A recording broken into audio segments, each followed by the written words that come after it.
Who knows? Let's try that again. It's frozen.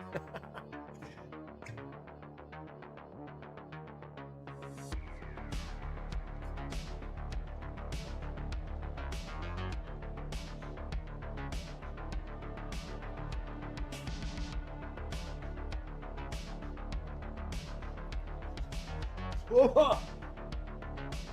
Woo! Good evening. That is gross. Trickle on in. Get on in. It's been a little bit. Been a couple weeks.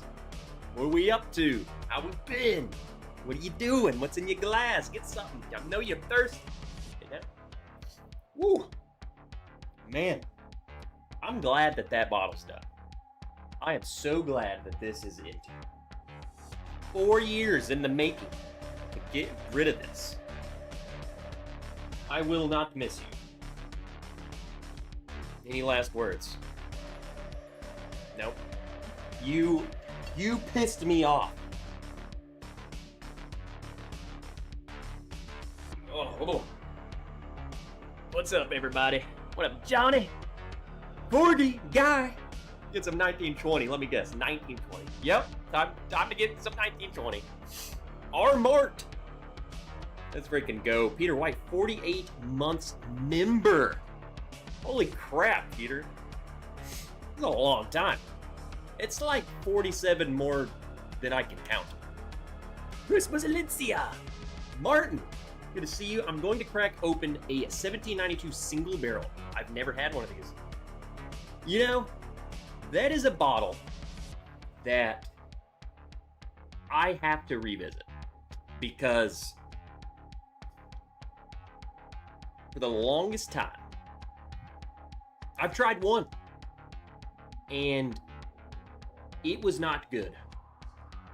And the fact that it's more expensive than the bottled in Bond, I was like, I ain't never buying that bottle again. I have heard so many of you people rave about, like, man, I had a great one. It's so good. I love it. Great bottle. Gotta always get those. I gotta try it again. I think maybe that was the Trev of old, you know? I've heard a lot of good things. Miracle! It's a great day to be Texas Longhorn, the home of the back-to-back national champion Texas Longhorn softball. Oh, and Little Rock baseball's getting hammered right now. Oh, crap, they're playing? I'm gonna have to pull the game up. Which, by the way, come on. University of Arkansas at Little Rock? It's a miracle they're even there. So, dry face, and what it does is it tightens and...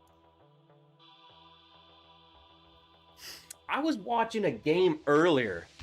I need to see who won it. It was... Who was that? USC? Versus North Carolina? That was crazy. Freaking grand slam. Got them back in the game, and then they just took over. Cooper's Craft in the glass. Let's go. I saw someone, Corgi Cheers, all got some brats on the grill and some Old Forester in the glass. Bro, that Old Forester 86 proof is like quintessential freaking grilling food to me. Grilling bourbon. Yeah, there it is. There's the replay. That freaking grand slam. I just knew. I knew it. You know, it's one of those things where it's like, man, the worst thing that could happen right now is for them to get the bases loaded, and then then the guy would hit a grand slam. They freaking bring in that other guy, walks him immediately, and I'm like, this dude's about to freaking hit a grand slam. This is 100% what's about to happen. Sure enough, dude crushes it, just gone. It was a no doubter. As soon as I heard him hit it, I was like, that's freaking it. That was wild. What's the score right now? Urban schools like Euler and VCU, where I went, seem to be catching a little fire in baseball this season. I know, isn't it weird? I guess like Euler. I mean, baseball is just super popular all down in the South. So I feel like, god dang, 8-2, best of 3. Okay, I was literally gonna say, how does it work? But getting me all distracted. What up, Dram it all? Got some EC toasted pick. And Elijah Craig toasted pick 129.9. Wow. I didn't even know they had that. 129 EC toasted. I got a little bit of good old Evan Williams 1783 just to start the night, you know? Look at this thing I got. We're going to get into it. A little review. But look, Bardstown sent me a box. You know, a couple weeks ago we reviewed it. They sent me another box. This thing is very interesting. I mean, that should just tell you everything you need to know. Wait. Yeah, the Japanese lettering. This is a blend of Kentucky straight bourbon whiskey and single malt Japanese whiskey. What? I've never heard of anything like that. So we're gonna get into this guy. Guess it's just the distillery only, but they sent me one, so we're gonna get into it. That just, I don't freaking know. And then Steve, for one, what's up, Steve? 2, when I get into it, because I already, let me just read. I was gonna say when we get into it. There is, majority of this is a bourbon. 69, nice, is a 10-year-old Kentucky. 8% is a 16-year Kentucky bourbon. 20% is Komagataki.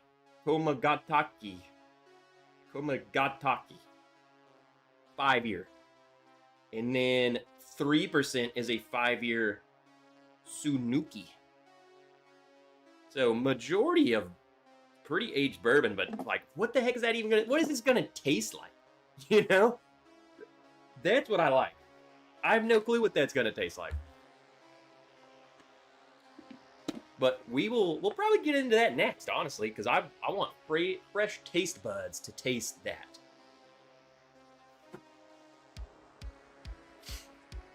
It's crazy. Rack it and find out. We about to. What up, Daniel Berry Sports Highlights? I'll be having some beer brats, potato salad on my brats, just mustard.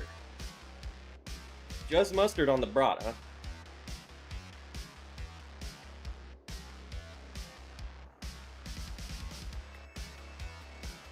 What up, Rick? Tony! What's up, Tony? How you been, brother?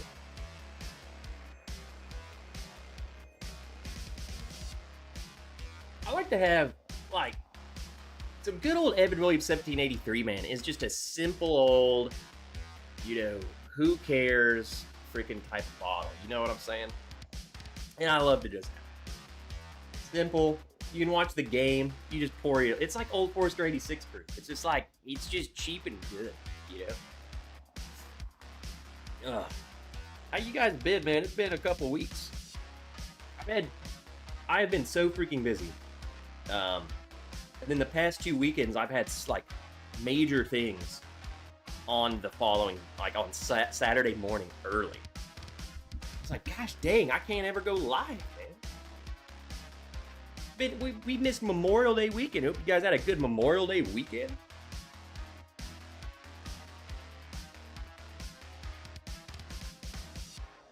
What up, William Reynolds? What are you up to? The freaking legend.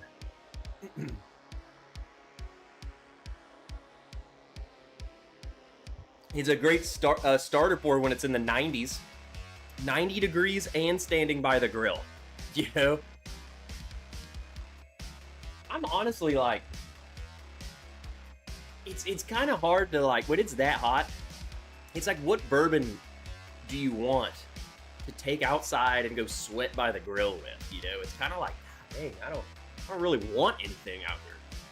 Like, I need a freaking wine. Nothing wrong with that, you know what I'm saying? A little bit of vino, cool you off.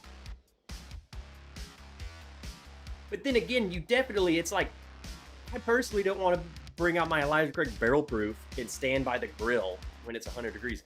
It's gonna be so freaking hot next week. Like, the heat index is gonna be 105.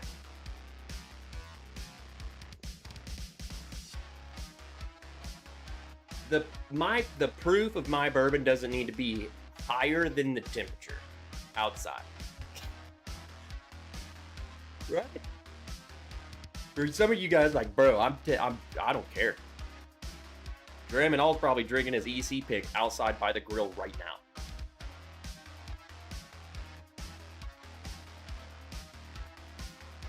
It's fine.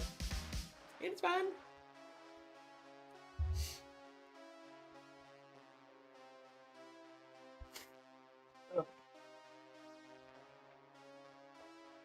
This is gonna be wild. You guys get any new pickups? Any new scores? Curiosity doesn't stop at borders. It follows the liquid into the dark of the barrel, into the quiet of a year, where two traditions were never asked to change, only to inhabit the same space, breathe the same air, become.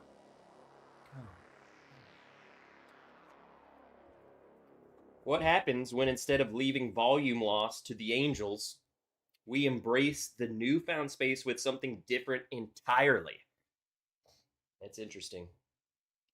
Our collaboration with Mars Whiskey celebrates the boundless potential of bourbon when curiosity crosses traditions. Umisha plum barrels, aged in the Japanese Alps, and Sakura cherry wood, aged in the volcanic south, shaped two distinct Japanese single malts. Now married with two exquisitely aged Kentucky bourbons, together they filled the space in aging barrels for another year of refined transformation, as boundaries softened and character deepened.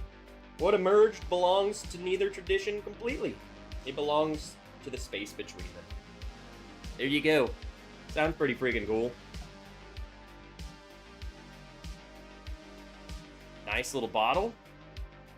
109.8 proof, blend of Japanese single malt and rare American bourbon assembled in barrel, then aged together for 1 year. There you go, distillery. I guess you can only get this in the distillery. What up, nerds? What up, Odyssey? It's 101 in Tucson right now. How about no? Draminal's gonna open up a Dead Rabbit Irish whiskey tonight. That sounds good. Once I get by the indoor griddle in the AC, I'll drink some Doggery. There you go.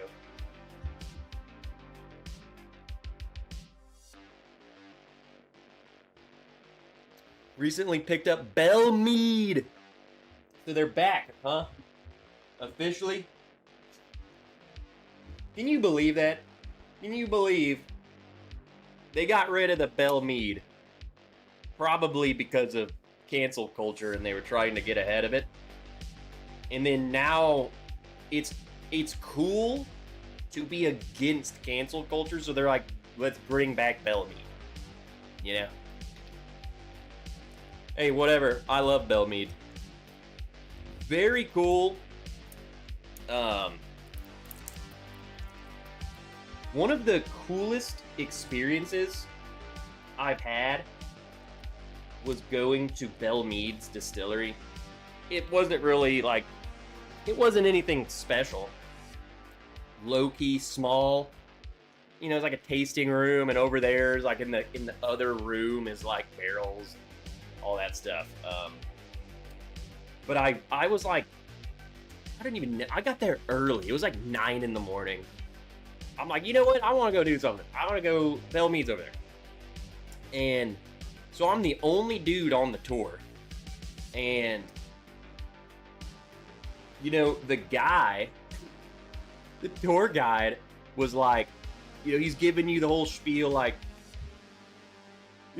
bourbon has to be 51% corn and blah, blah, blah.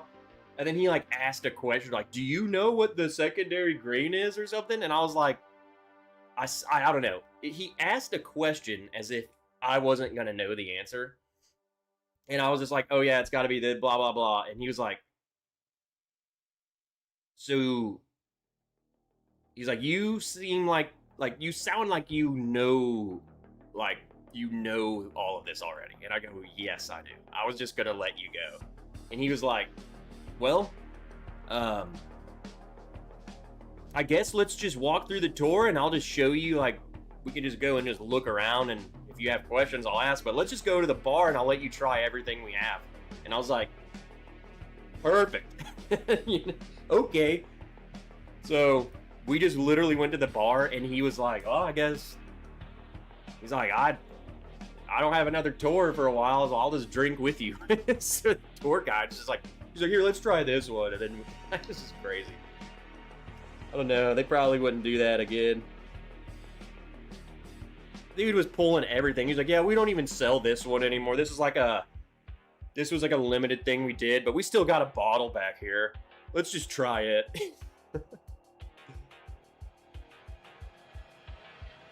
All right. Let's try this. This is going to be... Come on. Woo!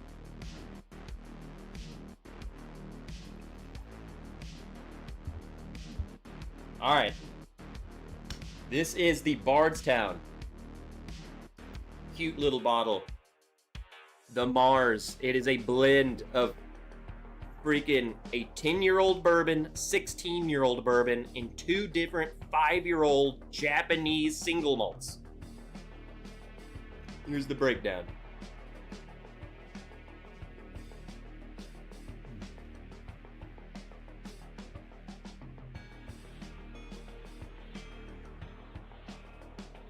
Here you go. Take a look. What up, the Pecker House? God, what is a Pecker House? Shelves of Belle Mead here in Tennessee. There we go. It's back, baby. Katie Turk. What's up, Katie? Market Manecker. Get in here late. Toasted Goat. What's up? All right, let's try this freaking thing.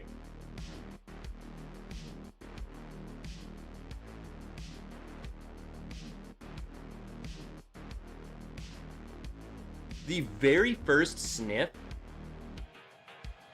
was literally, it was an absolute fruit explosion. But the more, like, immediately I start going back to it, it's immediately like the aged bourbon is now the prevalent star. But that first smell was freaking just, it was cherries and plums.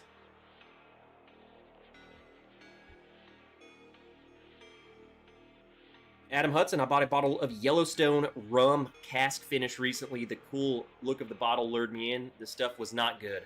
Probably never buy Yellowstone again.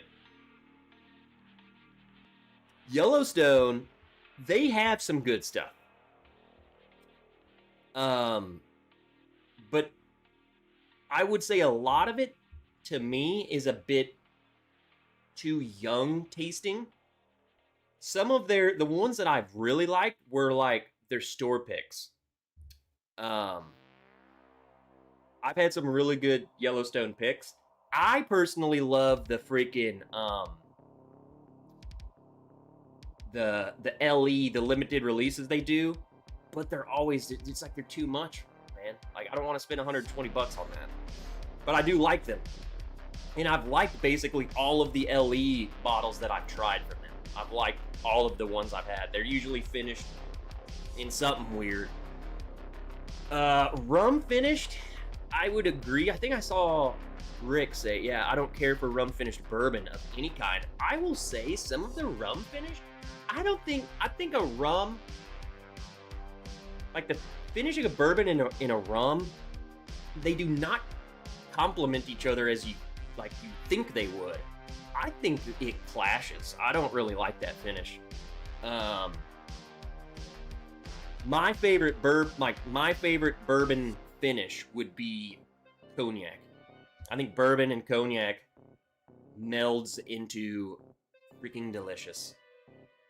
Certain wine finishes are really good on bourbon to me. More, which we started this show on, finishing the Chardonnay, which, by the way, is the worst finish to finish a bourbon in. Cabernet was good. Pinot, pretty hard to find a bourbon finished in a Pinot, but those are good. Rum, yeah, I don't know. The cool thing about Yellowstone is they do donate money to, like, national parks. I have a sticker or something. National Park supporter. Go forth, be bold, Yellowstone out. Anyway, they donate money. That's cool. What up, Whack? Oh, sipping on an 18-year Bull Run finished in Pinot Noir. Bro, easily one of the best bottles that has ever been released was one of our barrel picks.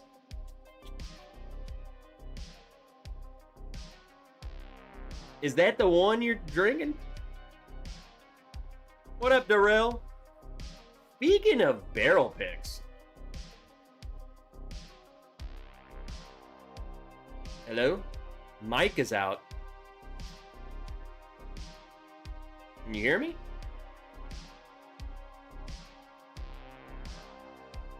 Speaking of barrel picks.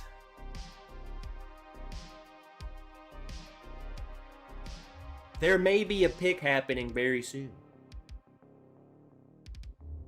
One very interesting man that you guys may have heard of before, especially followers of this channel. One guy by the name of Gene. Audio is crazy on my end. I'll reload. Probably just YouTube. Gene may have sent some samples to a couple of us. Jeffrey Whack, I know that guy. That dude is whack, and he might have some samples of those, and there might be a pick. I don't know. What up, Jake? We'll have to just wait and see. Genoy. Krizba. I didn't say that right at all, I'm sorry. But Gene sent me 15 pounds of whiskey. You heard it from Whack. Okay? Are there stats on the bottles, or like we don't know what is what? You know, here's the thing, Whack. You've never worked with Gene. You never know. You're just gonna get like just stuff, and then he's like, "Yeah, just tell me what you think of them." And it's like, well, what is it? I don't know. And then we'll pick one, and he's like, "Oh yeah, so that one is that's a rye that was finished in Colombian drug lord rum," like just crazy stuff. And it'll typically just be like a code. So what sample are we trying? We're gonna try SC2015. I saw the stats. I will hide them from everyone. Everyone will get big samples with just the barrel numbers and no other context. I'll try to forget. It doesn't matter to me. Because at the end of the day, like, I'm fine with not knowing the stats for sure. But at the end of the day, I know you're going to pick what you like the best, and that's what we needed. Alright. I've been smelling this. This is the bourbon with single malt Japanese whiskey blend. Escobar finished rye. Going back to the rye, rum finish. Rum in rye. Now that's where the magic is. Bourbon finished in rum? No.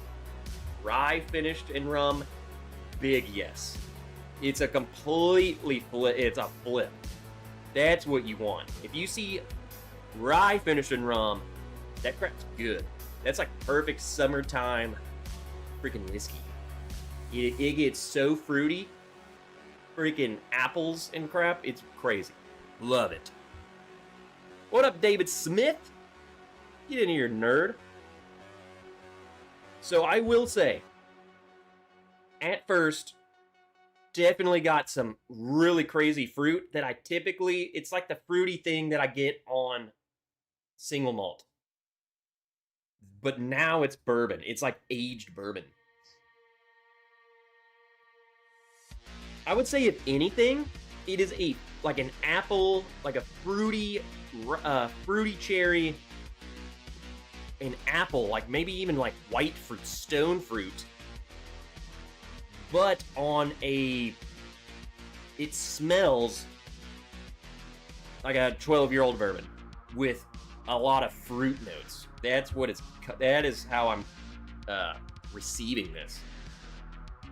So let's taste it. I have no idea what this is going to taste like.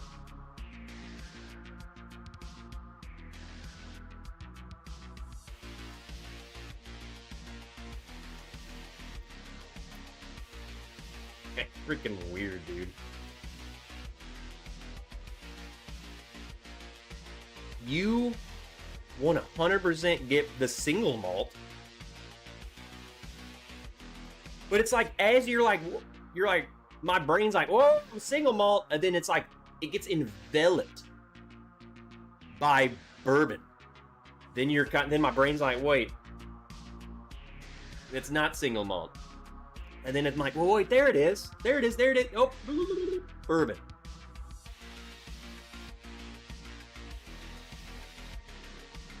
This is crazy. It's 100, like, you can tell. You got that in a blind, you would definitely be so confused, because you're like, I am getting a single malt note on that. But then it's like, but it's not. Always dig the music. Freaking love this guy. White Bad Audio. Royalty free. Just jams. He has all sorts of stuff.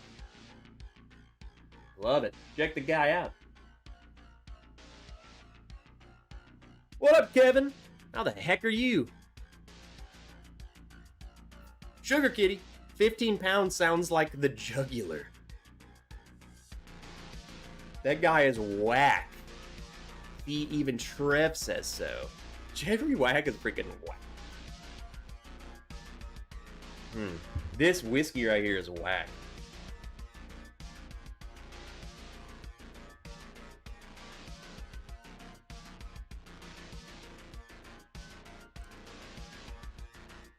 It's strange, bro. I will say, you don't get a whole lot. And there's only 8% of a 16-year-old bourbon in here. But I was gonna say, it definitely does not. I think it might be there. I think they added that little bit of 16 to give it at least some sort of oakiness. I think the Japanese single malt might have made it too fruity with the 10-year-old bourbon. It was probably too much, because I get it. Pretty prevalent. So they're like, dude, we gotta add something that's oaky. Like, we gotta bring that note up a bit. So it doesn't drink 16. It's only 8% of it, but it does. I think the 16 helps the 10-year-old feel like it's 10, whereas the single malt kind of probably like weakened the oak. That's just me totally guessing by what I'm tasting. As someone who is a self-proclaimed non-single malt enjoyer, I was thinking like, man, hopefully this don't I hate it. And I think it's pretty good. It really does just capture the fruitiness. Am I right in saying that single malt is freaking fruity? That's how I interpret it. It's like It's like malty. It's like hay and apples to me. Like grassy apples. Getting ready to pour some Antique 107. I just cracked a bottle of honey-finished whiskey from Green River. I have a video of that. Which I haven't... I have filmed. I have like 6 videos. I have not edited them. I have the B-roll. I have everything. I got the freaking thumbnails, everything. I just gotta edit the thing. I thought the honey whiskey it's pretty good. For a simple, cheap bottle, it's good. There's nothing wrong with it. It's 20 bucks. I either get a fruity or hoppy on single malts. See, I haven't tried that many, to be completely honest, but I usually just say it's like I get both. At least the ones I've tried. To me, it seems both. It's fruit and hops. Like someone dropped an apple, or I dropped the apple in the field, and I reach down in the field, and I'm just so crazy. I grabbed the apple and the hay, and I just ate it anyway. You know, that's my vision. You know? James Lay, who's this dude? Do we know him? Who are you, James Lay 1? I don't think I've ever met someone with a number in their name like that. James Lay 1. Who are you?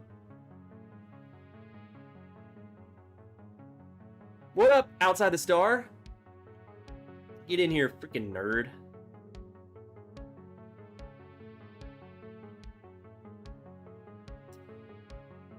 This is a very interesting blend, though. It makes me wonder, honestly, I don't know if I've seen many, and now I'm having a very hard time thinking of even one bourbon that was finished. Well, it's not even finished in a single malt barrel. It is a blend with single malt. I don't think that's ever been done. What up, Barbecue Ed? What you doing, Ed? Ed, have your wrenches always been that color, or did you upgrade? Jake's got the red, white, and blue. It's been a couple weeks, so people like their wrenches will change, and I'm like, did you hit the little milestone? What up, Brian? How the heck have you been? It's been a hot minute, Brian. Popple4238. I am an enigma even unto myself. Have you had any American single malts you love? I'll be honest. American single malt? I know I've tried some. I could not tell you at all what they were. But I do remember I like American single malts more than, you know, Scotch. Because I don't think they, to me, at least the ones I tried. But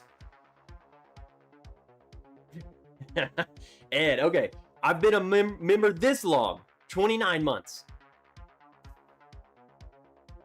Well, no, Steve, I have it set up that way, but I just didn't know, I didn't know, like, I feel like last time we did this, that was not the color, but maybe they were. I'm trying to think. Well, no, yeah, I think it changed to 12 months, 24 months. Huh, I'm an idiot, Ed. Dwan Mac. Evening Brew. Evening Game. What? How is it? What is happening with Dwan Mac? I hover over the thing, it what is that? I hover over it and it changes from Evening Game with a little, I don't know, Japanese symbol, and then I hover over it and it says evening brew. Sorry, Dwan. What's the highest proof you've ever had and liked? As a matter of fact, I have the bottle right here. Oh. HRU equals how are you? Which, duh. But it literally... I think it auto-corrected HRU to a Japanese symbol on my screen. I don't know if you guys are seeing it, but it just changed. It's like auto-correcting. Let me show you.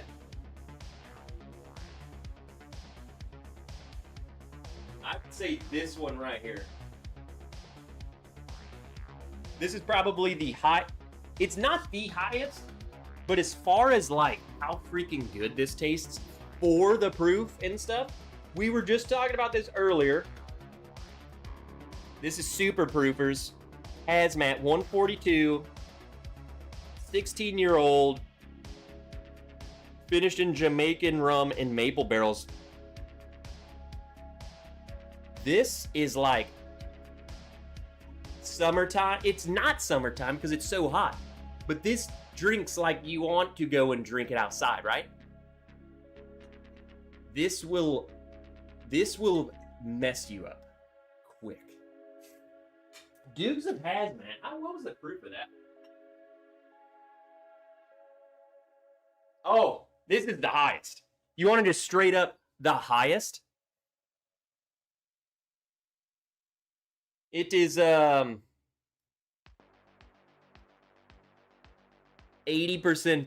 alcohol.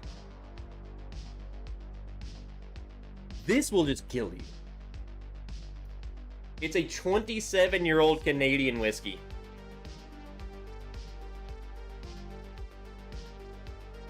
$160 proof. What?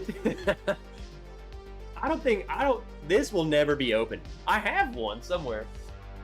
I have the open one, but this will not be open. This is just like a keepsake forever. This is just like, I mean, come on. It's got the, the classic hazmat symbol.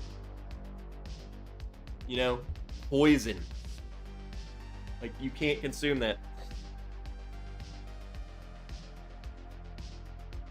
Is that my Dukes? If this tells you anything, so this was my bottle of Dukes. This is how much I've had. This is like so potent. This is dangerous.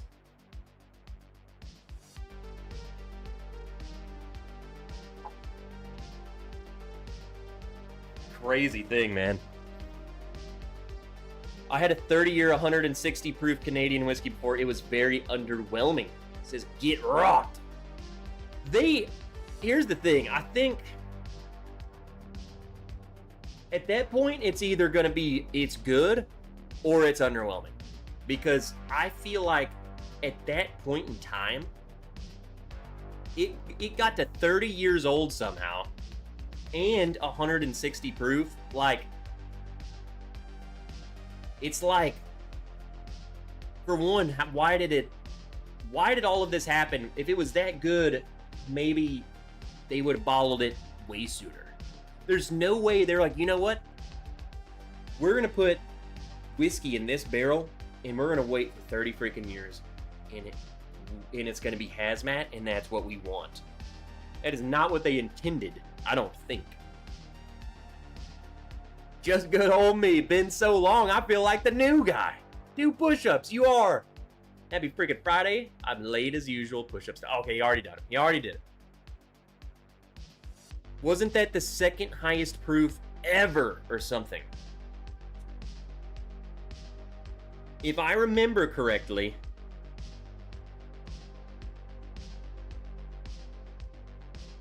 yes, it was the second highest ever. I was trying to think of what the first was. And when we say this, the highest proof ever, we're talking like of whiskey. Because I think the highest proof We're talking like highest proof and then sold legally type of thing. I think it was like a gin or something. It was something weird. I think it was like a gin. It was the highest proofed thing sold. But as far as I think of the highest proof whiskey, I think that was the second. Now I'm trying to think of like what was the highest, and I feel like for some reason I feel like Gene had the first highest too. Like he had both. He's 1 and 2, but I could be wrong on that. Wouldn't it have been Everclear? I think it was like, I mean, I don't know. What was the proof of Everclear? I thought it was something crazy. Like, it was like 90%. Something like that. 88. 190 plus. So maybe it was Everclear. I don't know. Maybe I could also be I think I'm totally misremembering the highest proof thing. The gin that I was talking about was the highest proof thing that I've ever tried. That's what it was. So I don't know what the highest proof sold thing. Definitely got to be 190, but the highest proof thing that I had was a gin, and it was freaking, I think it was 88% alcohol. It was something nuts.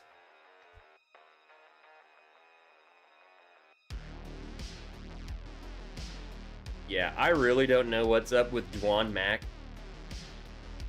but everything he does, it's the little, that's not a Japanese symbol, it's the translate thing. It's the Google Translate. What is it? Why is it doing that? The heck? The funniest one though was Dwan Mac. On my screen it says evening game. And I was like, what are you talking about, Dwan? And then I hover over it. It says evening HRU. And I was like, did it just translate friggin' something? Oh God, look at who it is. Everything's spicy. No.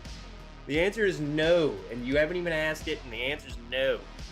I don't want another chip.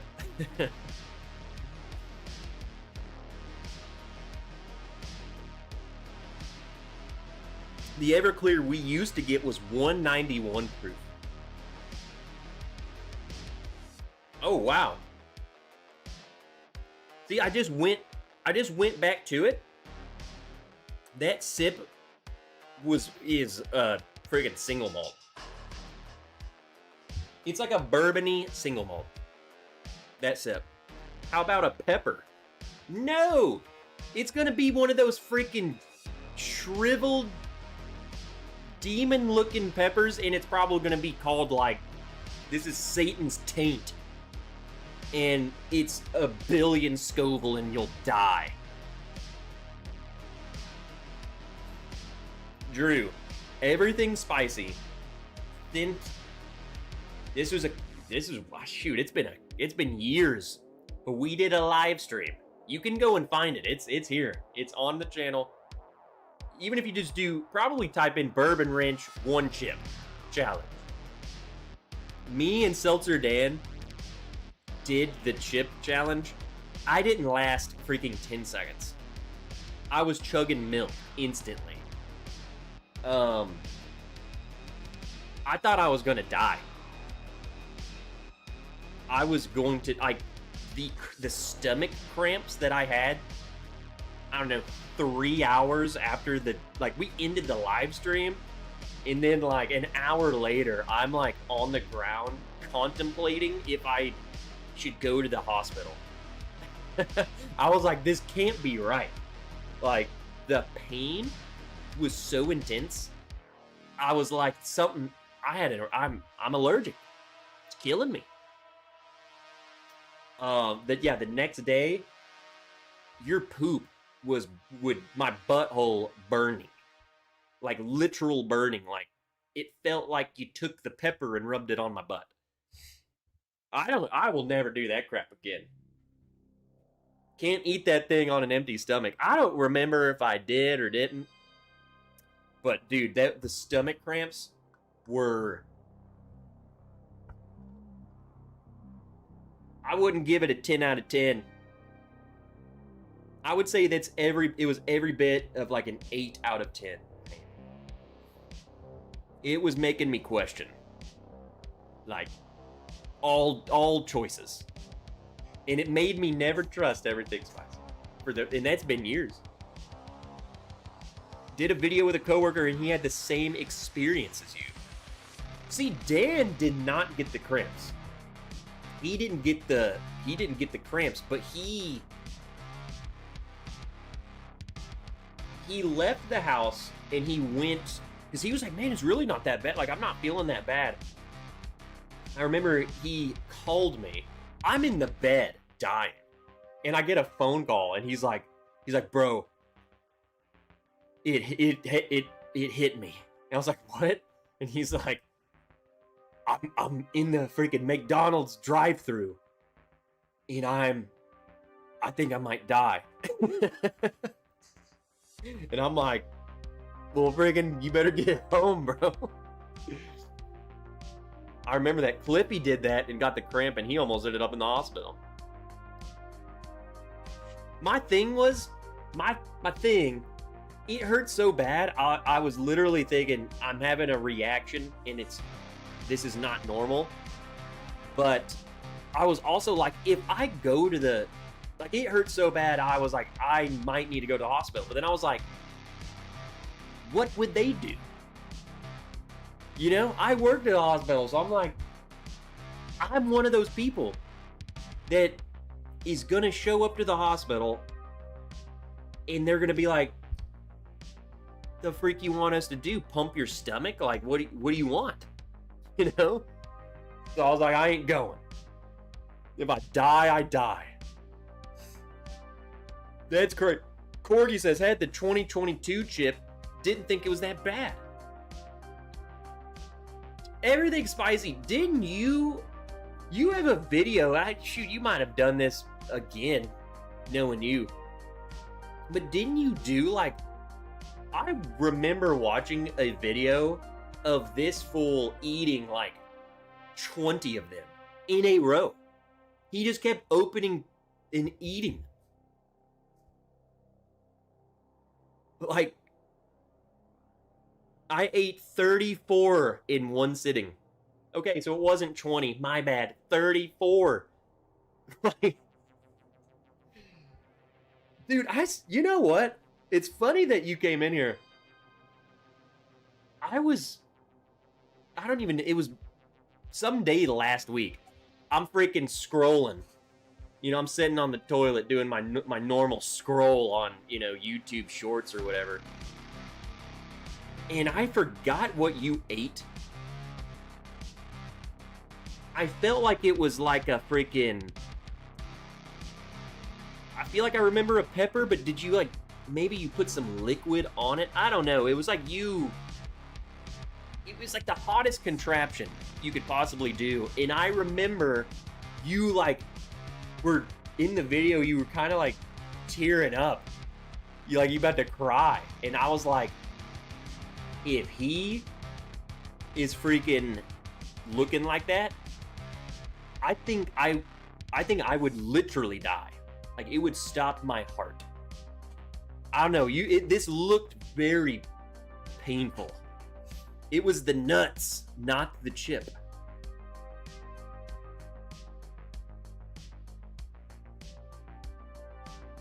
It even says on the package that is exactly what happens. Well, I didn't think about it. The stomach pain from something super spicy is unforgettable. Well, I've only experienced that one time, ever. That did program me to where I do enjoy spice now. To an extent.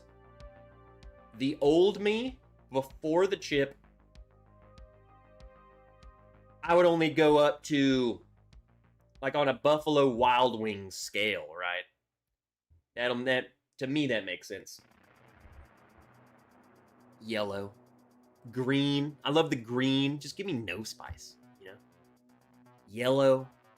Never red. Never orange. Now, I'm cool. Like, I'll do some red. I'll do the red. I'll do an orange. Level hot. Freaking, you know, normally I order that, I get some salsa, mild. Now, hot. Now, it's nowhere near what you guys like, but to me, that's a big step. Hot salsa? That's crazy, bro. I skip medium. Just go straight to the hot. Medium? Medium is the mild now. Mild is water.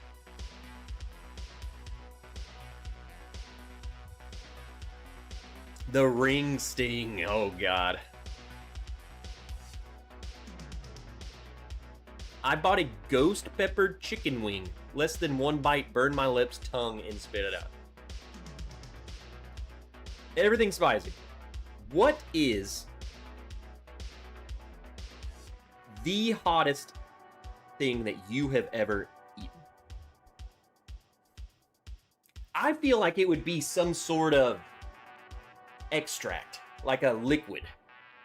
They I don't know, some Satanist, sadistic freak has like engineered a thing where they just extract all of the hot crap and made it into a freaking just vial of, like, just sprinkle that on something and then welcome to hell.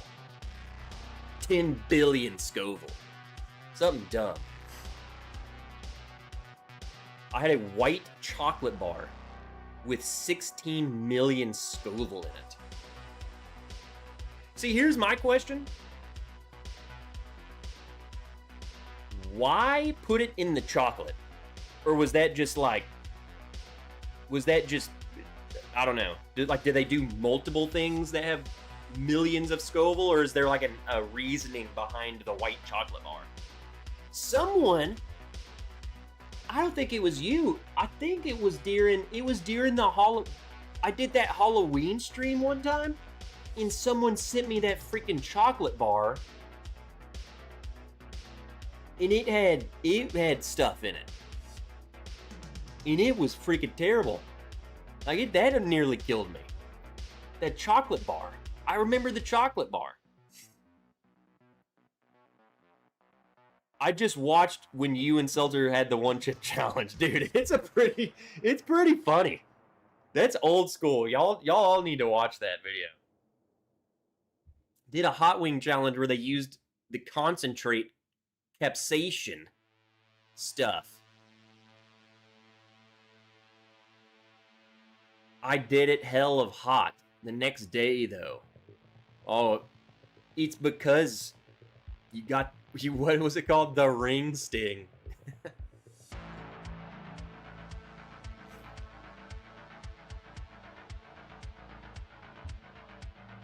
What up, Slapshot? Lord of the Ring sting. Good to see you're growing up, Trev. It's, that chip rewired my brain.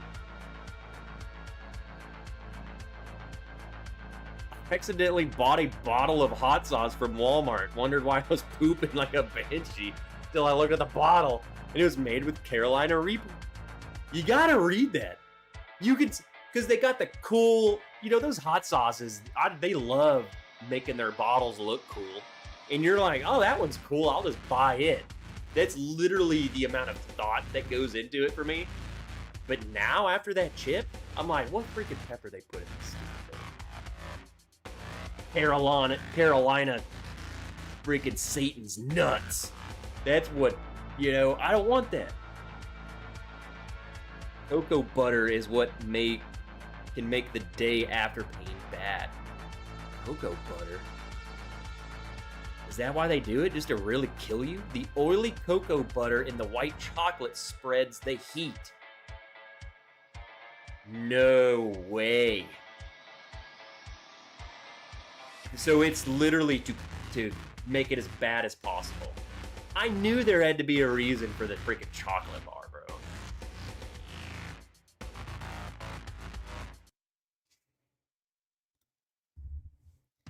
Ready for some blues.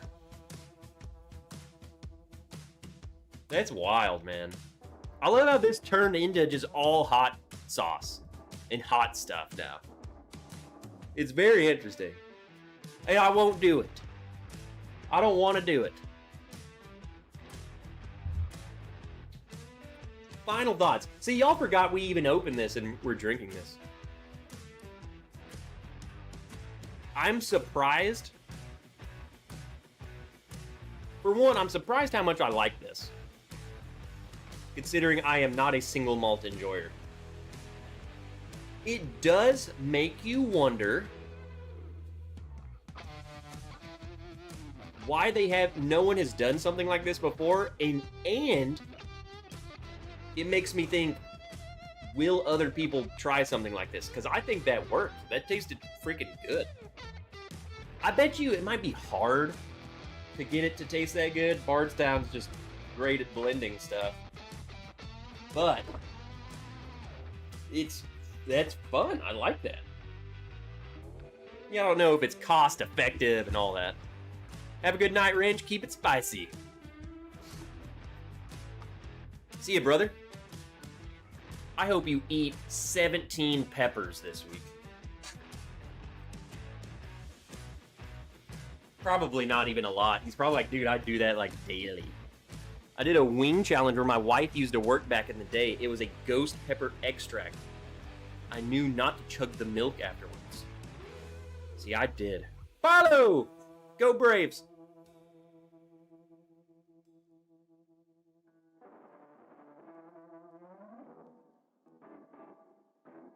I went to dinner with my wife and ordered sturgeon with habanero sausage. I was sweating. How do you like peat? Yay, nay. Lagavulin comes to mind immediately. Here's the thing, man. I'm not a single malt. I have a couple. Not that good. I got a Johnny Walker Gold.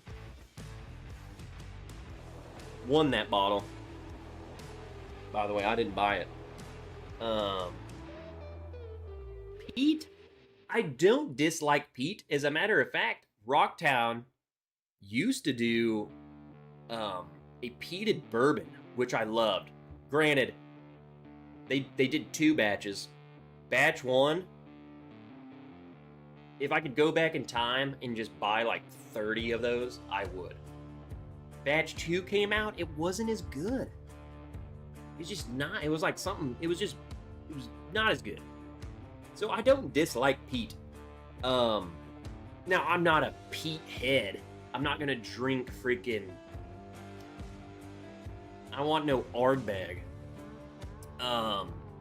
One bottle that I do really like, and I tried it at the Turk's house like a long time ago, was Port Charlotte.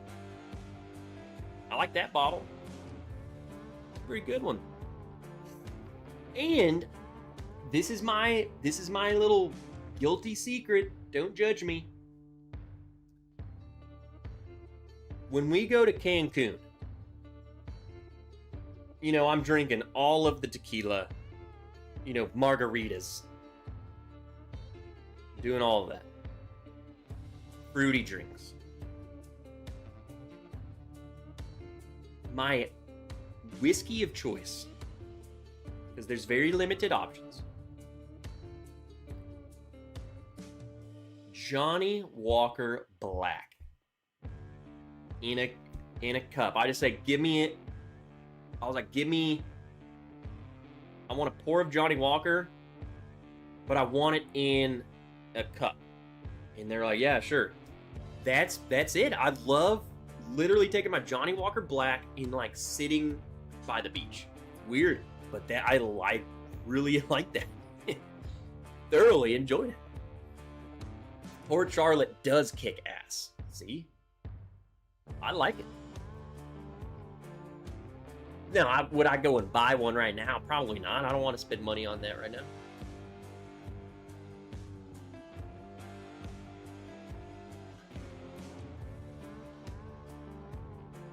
Mark Emmenecker, I was sipping Port Charlotte 10-year last night. What up, Josh Fritz? Hey, Trev, is the Super Proofers gone? I'm guessing it is. I'm sure all that is, man. Paulo commented on a Patreon comment you had. I could get y'all's info, too, somehow.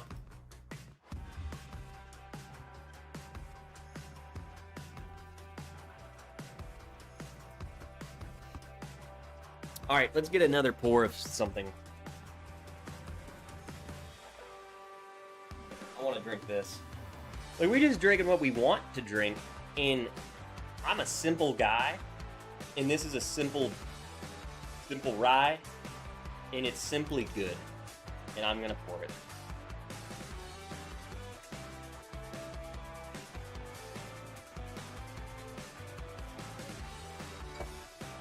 Old Forester rye. Wrench the matchmaker, I'll hook you up. Viking bourbon, I don't know why I did that.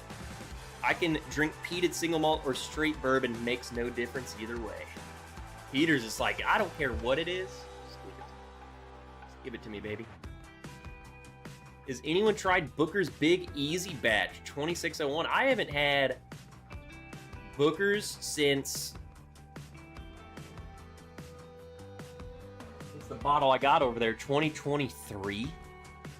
Been a long time since I've tried any Booker's, to be honest. I just don't want to pay $100 for a Booker's, man. It's just not in. It's not in me. I've moved on.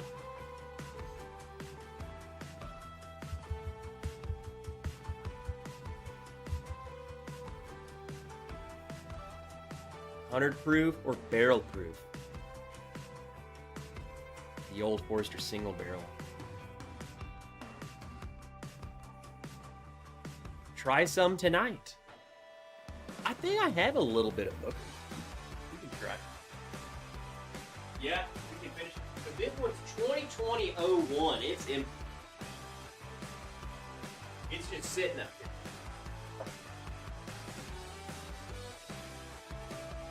But this guy.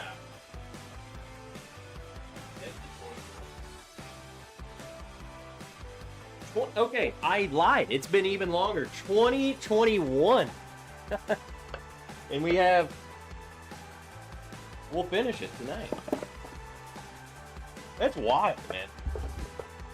Crazy. That's nuts.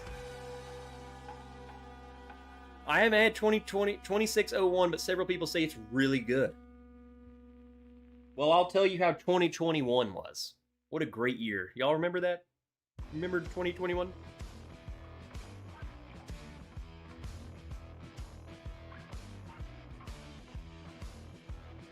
Is it just me revisiting shelvers lately? No, that's why I got the Old Forester, man. I picked up the 1783. I got a Knob Creek, just regular 9-year a while ago. I mean, just regular old stuff, man. Trev, I remember you did the 2022 Booker's flight. I do remember. See, I think the latest, I did the Booker's flight, and I think I have tried a 2023 Booker's. I do remember the Booker's flight. It was a bunch of Bookers. It was a huge Booker's flight. But as far as owning them, 2021, and I have not had a Booker's 2024, 25, or 26 for sure. And I think, honestly, it was 2023 was the last one I had. One of them. So, I have no clue. Not a clue. I mean, there's more than... They used to just do 4 batches. Isn't there more batches a year now? Or was that... See, I don't even keep up with Bookers. We get them. They're sitting at the store right now. I saw them the other day. $100. Not doing it. In Arkansas, that's $120 out the door. I think I like Jack Daniel Bonded more than Wild Turkey 101. Yay or nay? I would agree. I feel like Wild Turkey 101 used to... I think it changed. It's either it changed or I changed, but I did enjoy it a lot more several years ago. And now I'm like, I don't even have one. And I'm like, I don't need to restock it. So I don't know if my taste changed, but I feel like it's different. I think they did something.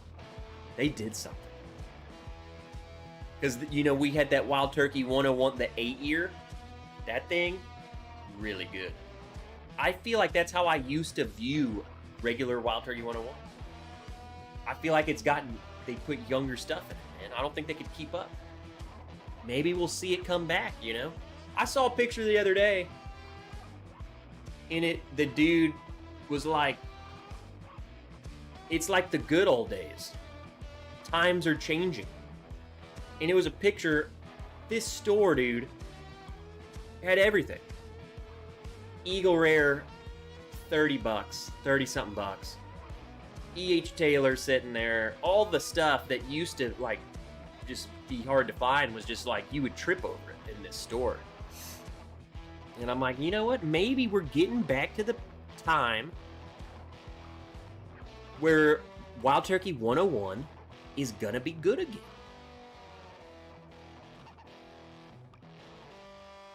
Just got a call from the store. They're holding a Stag Junior for me. They just call him, hey Josh, bro, get up here. We got you Stag Junior. What? I love how they call you. Why they call you? Not much, smoking a ribeye, sipping a rye mule. Rye mule, interesting.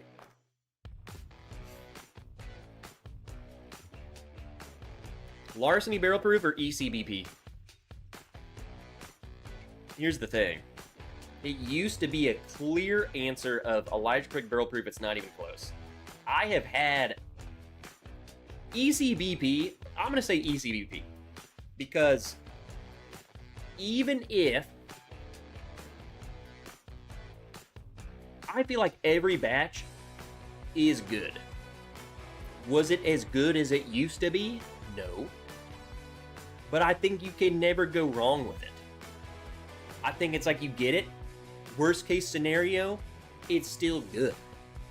I've never really had like a, dude, this is gross. This is a bad batch. It's just living with that disappointment of like, man, I still miss the good old days. Larceny, I've had some of my favorite pours were a Larceny barrel proof. I've had some that were kind of like, I would have rather not paid the money on that. So ECBP.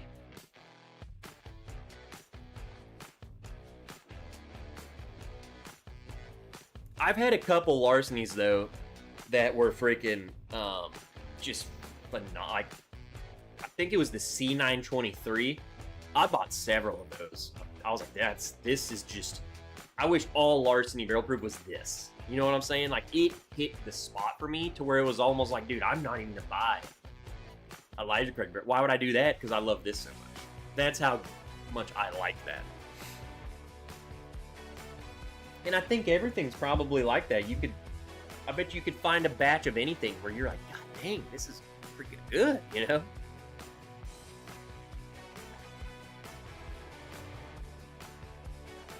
That Snickers taste from the Larceny. And see, Paulo, I would get that, but I would always get it on like the C923. I got that like chocolatey freaking. I like the Snickers call because it's Larceny is the weeder, so it almost has this like the inside of the Snickers, like the nougat. That's what I would get on the Larceny with chocolate.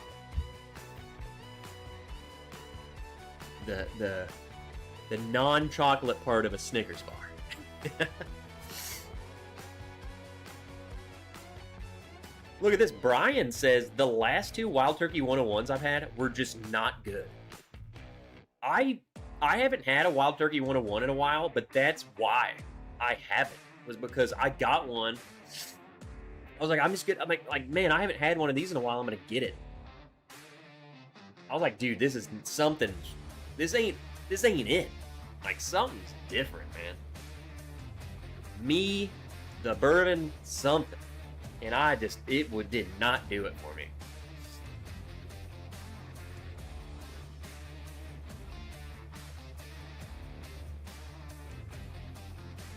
The nugget?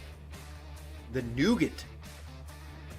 The X just picked up a Saints Alley Nobleman Rye in a Sagamore tin in Florida. I don't mind picking her up at the airport for that. The nougat. Peter, what's going on with the situation? The X? But then there's Rye and Sagamore tin? Like, what's going on? What kind of situation's going on here?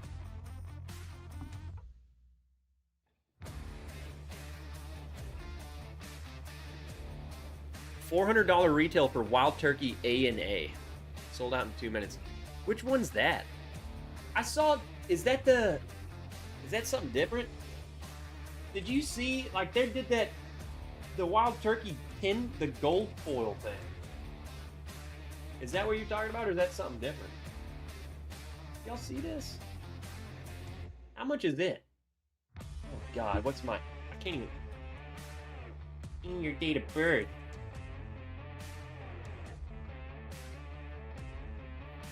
That's not it. What is this?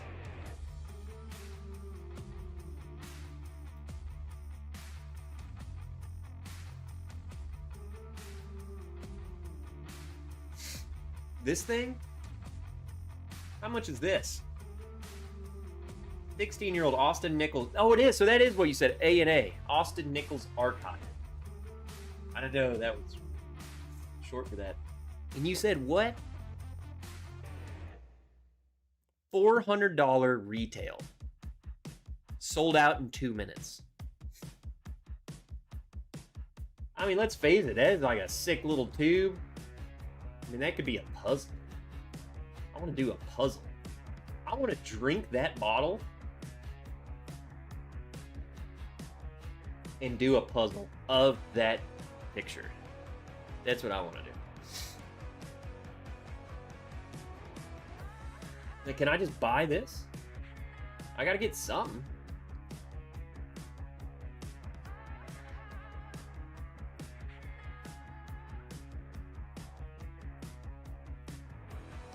Yeah, it's just nuts, man. And I feel like I just feel like Wild Turkey has been doing this so often. Like, that's all they're doing anymore is just freaking crap like this. Stuff you can't get, and it's like, and if you can get it, it's so goddamn expensive. Like, all the Master's Keeps, bro. Get this, I got a bottle, Wild Turkey Master's Keep 17. Y'all remember that bottle? It was one of the best bottles of all time. $150. 150. 17-year-old Wild Turkey, 150. And I walked in the store, sitting there.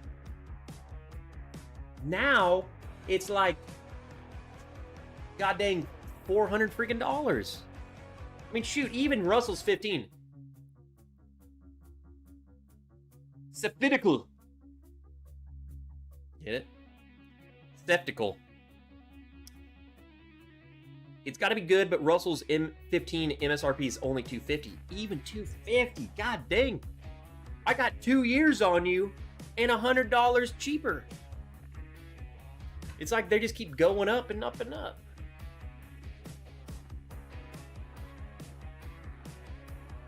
I'm just not in that game anymore. I am not in the $200 bottle for a single bottle.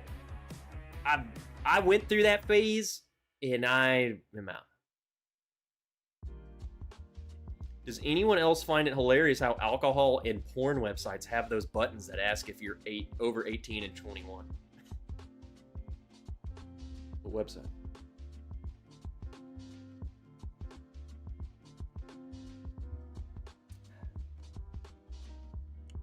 I will say, as far as like limited release bourbons go, as much as I talk crap about, and I'm gonna forever. I always talk crap about it.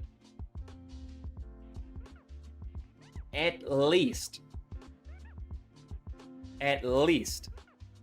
Wild Turkey puts out freaking limited edition stuff that's $400. At least it tastes really freaking good. Russell's 15 is delicious. Price aside, everything aside, amazing bottle. That being said, I ain't paying that much money ever, so F off. You still get that Wild Turkey 8-year for $37 at Costco. That's all. That's all you need, man. She's a friend with whiskey buying benefits as she goes to Florida a lot. Here we go. All right, I'll accept it. What's up, Jason Kobe? What up, brother? Thank you, Campari. I really feel like that. It was a noticeable shift. It wasn't quick. It was quick. I was gonna say it wasn't like a drag, like it drug along. It was like freaking Master's Keeps were like 150. They were like between 100 and 150 for like the first 3 releases or 4 releases. And then after the 17, I think it went up to like 200. And then the rest of them were like, that was like, no more. You know? Next one, 400. Freaking, they got crazy real quick.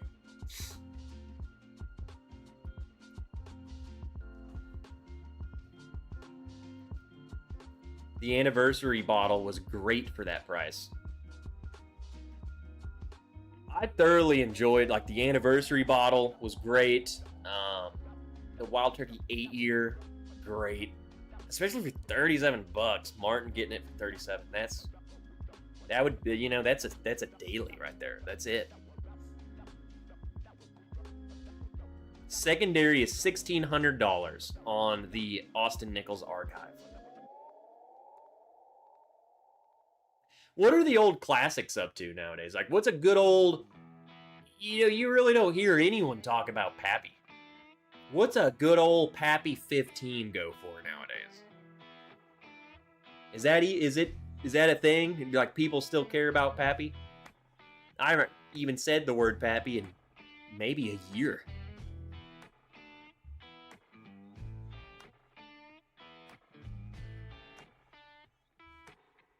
What's considered old?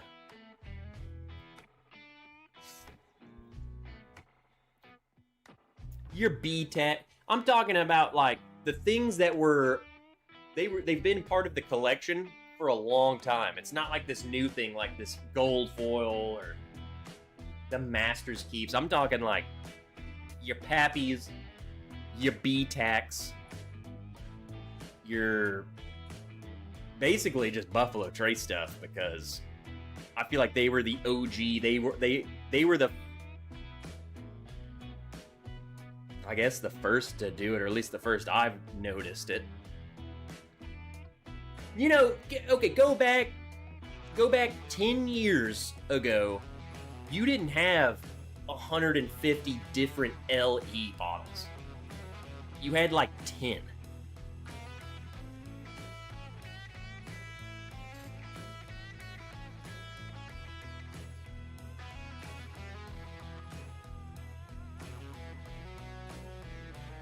You know, it would be like the Pappy, the B-Tac, the birthday bourbon. Yeah. I got 2 old Rip 10 last year, 170 and 150.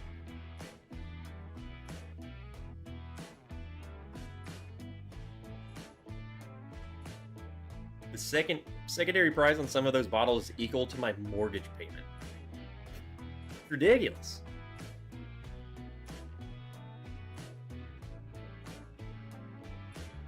I just wish, I mean, it'll never change, but I just wish that one day Yeah, the Four Roses LE. Shoot, back then too.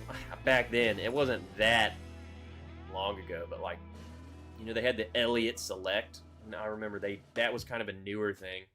At least I think. I don't know.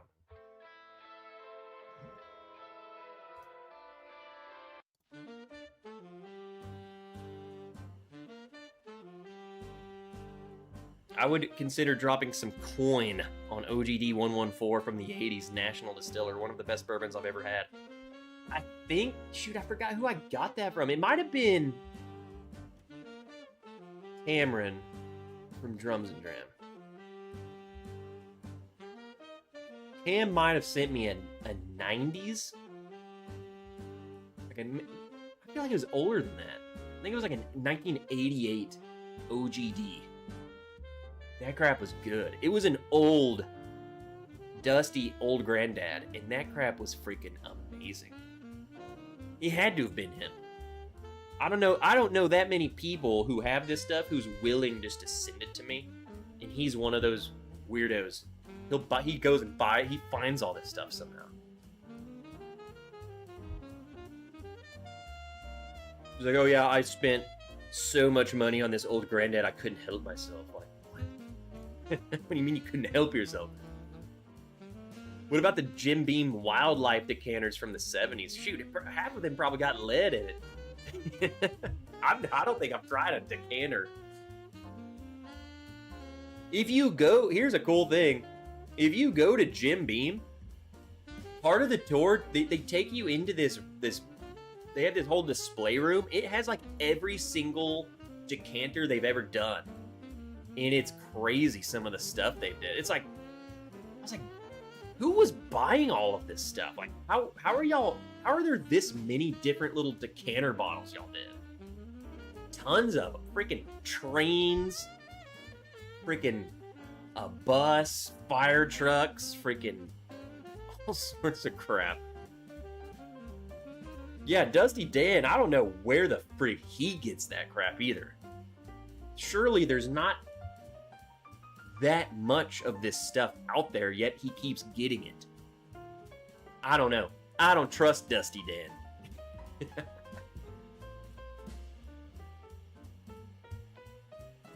That's a total lie. I love Dusty Dan. I bet the 21-year-old Four Roses release will get big money. Yeah, did y'all see that? I talked about that bottle in a video months and months ago. It's coming out. As a matter of fact, let's go find it. Here you go. Are you over 21? What happens if I say no?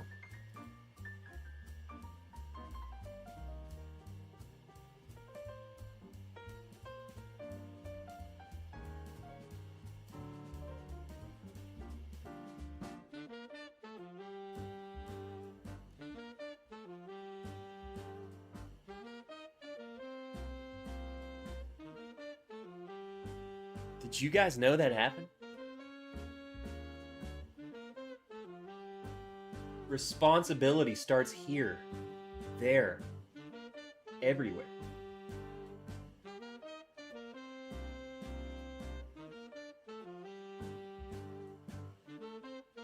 Well, let's go back and try that again. Oh, it's that easy. You just had to click yes. I am over 21. Wow. Okay. Oh, I saw it. Anthology. So here you go. It's coming out. It's got the box. What is that? Oh, whoa! Holy crap! They stepping the game up. So look at this. I saw this and was like, this is so much more information than I had. I literally just had, in the Coming Whiskey video, was the name in the label. Now we have it. But look. They're going to do 10 chapters, which they're doing each recipe. So they're doing all 10 of the recipes. Look at this. They're doing one every year until 2035. That's crazy. There you go. 21 years old, OBSF, 100. So it's between 102 and 124. So, anyway, these are distillery only, and they're dropping them, I think they're dropping them, I think it's June, so like this month, June 10th at the Four Roses Distillery, and then June 11th at the Four Roses place in Louisville, or something like that.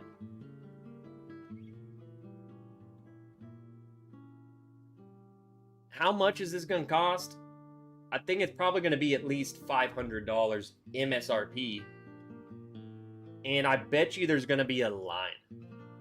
There ain't no way you showing up and just casually buying this. So, aged Four Roses is some of the best stuff on the planet. So this has got to be really freaking good. Gotta be. I don't know, what is that? What is this wood? What do you do with that? Is that part of the stave? Or is that part of the, like, you know, the barrel? Comes in a, look, the box is sick. Look at that. That's sick. Oh, it's supposed to be like a book. Look, it's in a book. You could put it on your bookshelf and no one would know that it's a 21-year-old bourbon and they won't steal it because no one steals books when they break into your house. They're going straight to your bourbon. They're looking for the pappy. Freak now. I'm putting this on my bookshelf. Oh, sick. I think it's pretty freaking cool, but 1,200 bottles at $500 MSRP. There we go. Johnny.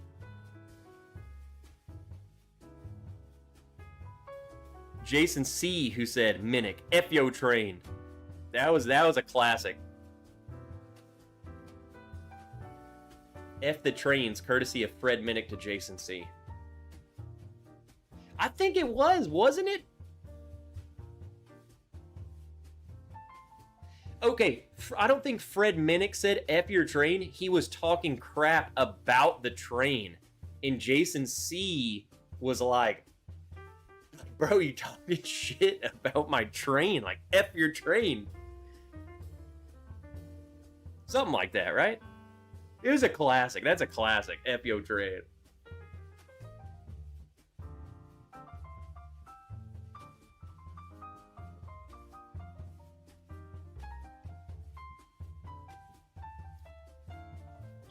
My favorite bourbon of all time is Knob Creek 12, says Adam Hudson.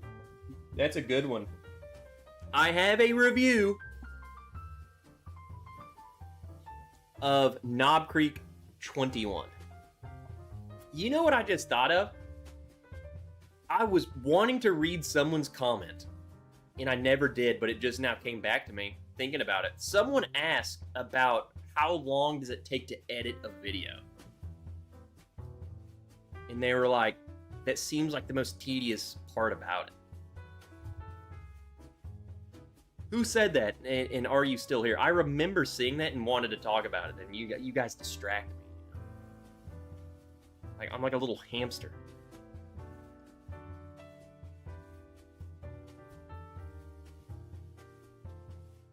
Is that a sliver of a barrel stave?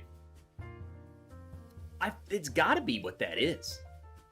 Like part of the 21-year-old cask. They probably put it, because there's only, what, 1,200 bottles? They could chop up a barrel into 1,200 little pieces. Joe, the sample guy, says, oops. Oh no, what did you do? What'd you do, Joe? Joe, please. Martin said, I asked that. How long does it take to edit a video?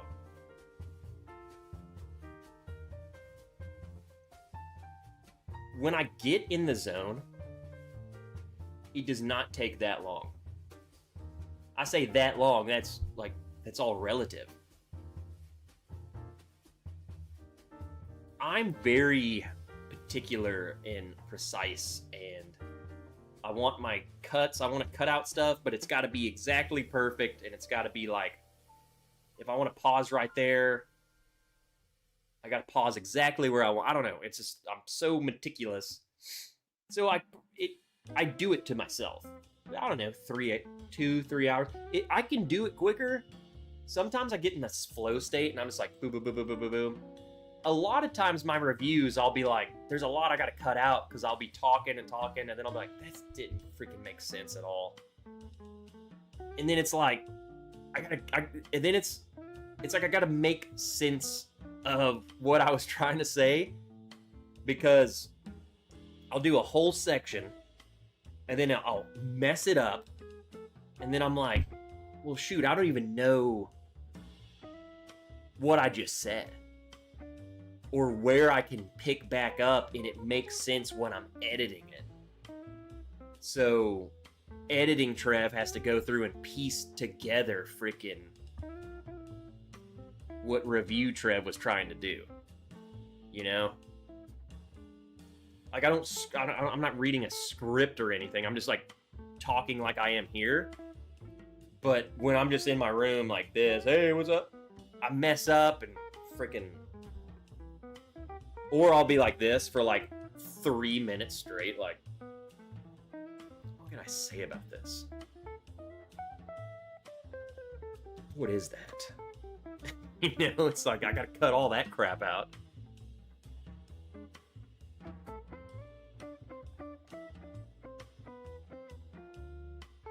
We are whiskey geeks if we all remember what one reviewer said to another years ago. I know, right? Like, there's a few classic live streams. I feel like there's streams of mine, and at least to me are classic, that I'm like, dude, I can remember exactly everything about it. Other times, like this stream, we're just chatting and whatever. Looking back, there are a few just absolute classics.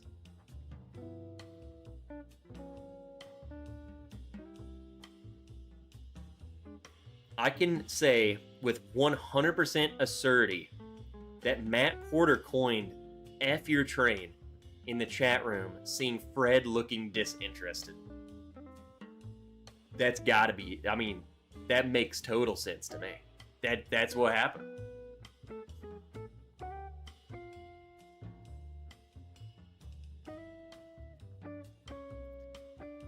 So I'm sure Jason probably saw Matt Porter's and was just like, he lost it, and then read it or said it out loud, and then everyone was like, oh god.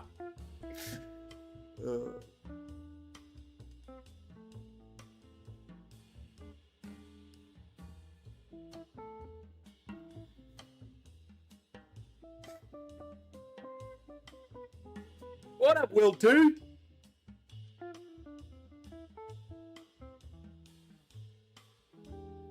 When they were making the decanters, he was marketing to get people to buy bourbon. So that was back in the day when no one wanted to buy bourbon. So they're literally like trying to coerce people, like, freaking buy this. It comes in a train. Here we go. Here's your Booker's. 2103. It's the end of the bottle. I don't remember at all what you taste like, because it's from 2021, and it obviously took me 5 years to finish you. You were only 6 years old, but I guess technically now you're older than that, but that's not how bourbon counts. So you're only 6, and you were $100. So you can suck a butt. And rest in peace, though. Because you come in a box. Alright, those are my final words.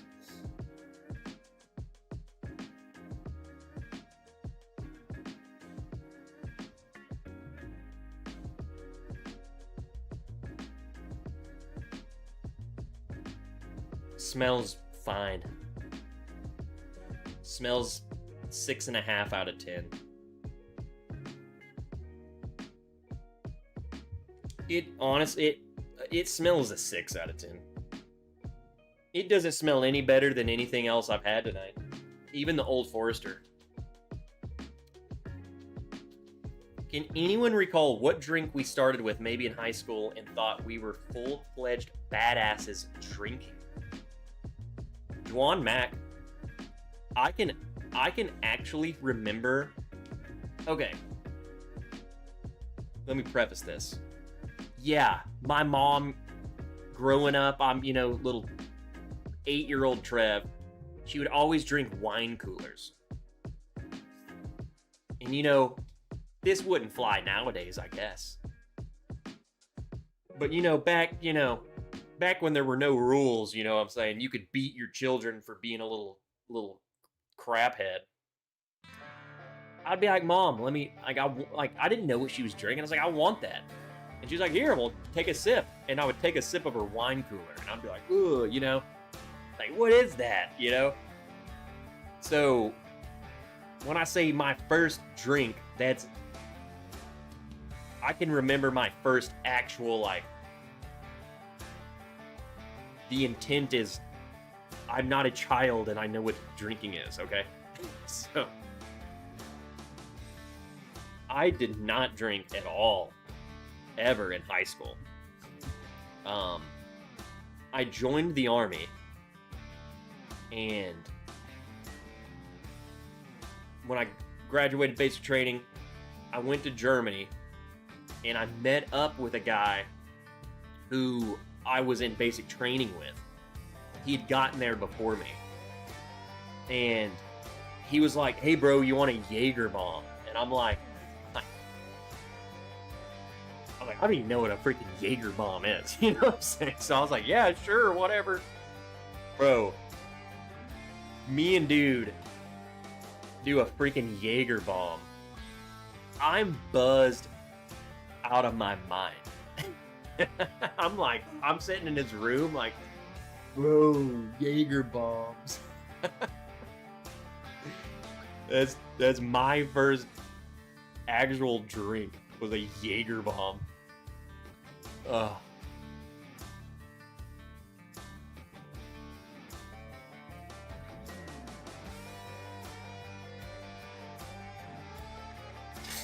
And then after that, it was like just beer. We were in Germany, so I had a couple beers. I didn't really drink much when I was in the Army, which is crazy. I was in the Mecca of beer. I was in the Holy Land.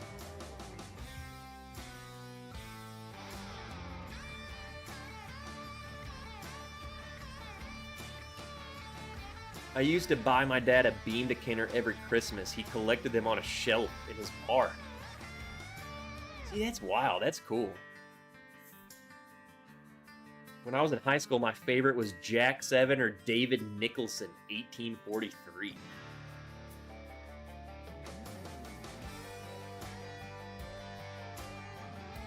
Me and my buds in grad school, we drank crap, but not Seagrams. We had some standards. Case of Little Kings and a bottle of Boone's Farm High School Fridays. David Goldman, you little... What are you doing, Goldie? And he drank Goldschlager. Is that the bottle? Like, that has little gold flakes in it?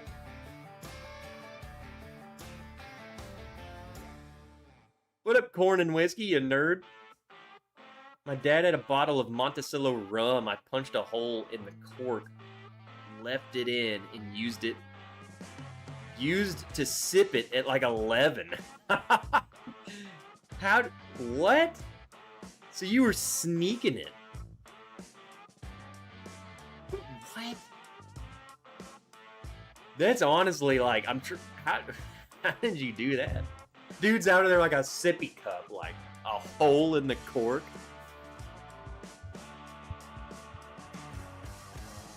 That's pretty funny. My old man was a lifer in the military. He could whip that Navy belt off faster than Doc Holliday could pull out his coat.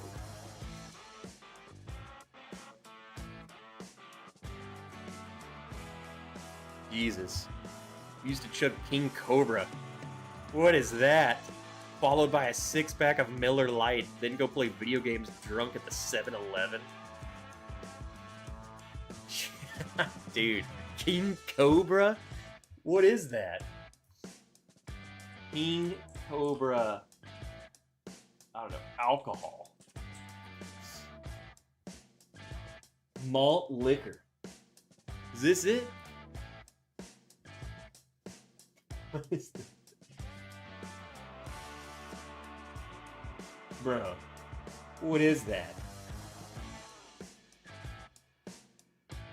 What is this? It can't be good. That can't be good, bro. I don't even know what malt liquor is, to be honest with you. What is that? What is a malt liquor? Wow, it's got a 2.9. Hell in a bottle. Country Club and Schlitz. I don't know what that is. I've never had a malt liquor. I don't know what that is. So it's not beer. It's Satan's phlegm. It seems like it's a unanimously hated thing.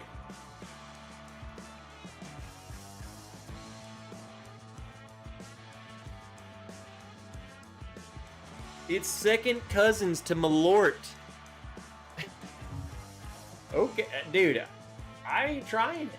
You can still buy it, it looks like. 9 months ago. Let's read some of these reviews. 1 star from Doina. One star. For the amount of money they charge for shipping, and they bought King Cobra malt liquor and had them ship it to them.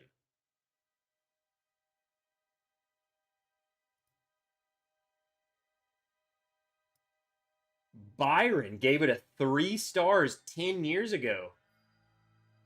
Poured it into a Pilsner glass. Pours like apple juice.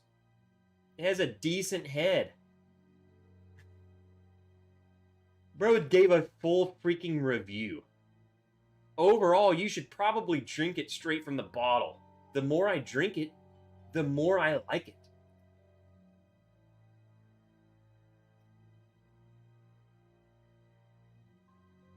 What is that?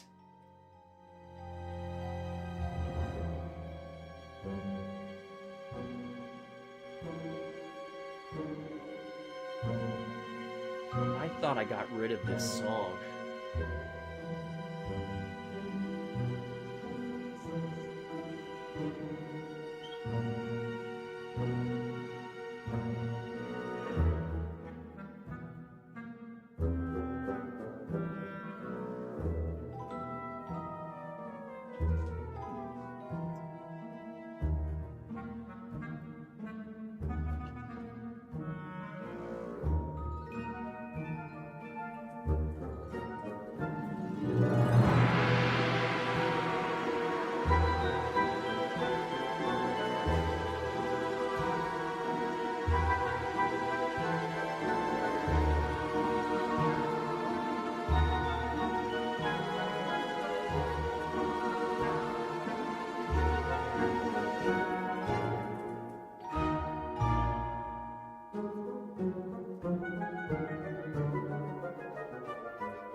is not meant to be consumed on its own. I hate it. It doesn't linger. It does not linger. It's nowhere near like a Malort, but it just is gross. It just makes me mad.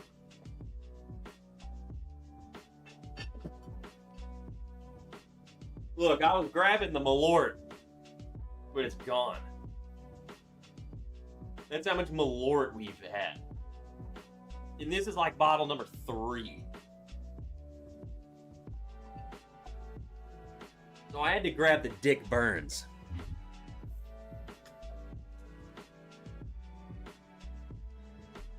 Ugh. Martin, the live stream's officially started. No, I gotta end at a normal freaking 8 o'clock time, Martin. Ghostbusters about to kick in? Dude, that's gross. I literally thought I took that song off this. You know the rule. The song comes on. Those of you who are new or have forgotten or have not seen that song, when that song plays, I have to do that. Because I have a 4.5 hour playlist of music. And that song's in there. And it seems to happen every time I play it. That freaking song will play out of all of the songs. It'll play. And I have to go grab something gross and do it. I literally thought I got rid of it. Maybe there were 2 songs and I deleted the other one, but didn't delete that one. That song is called The Haunted House.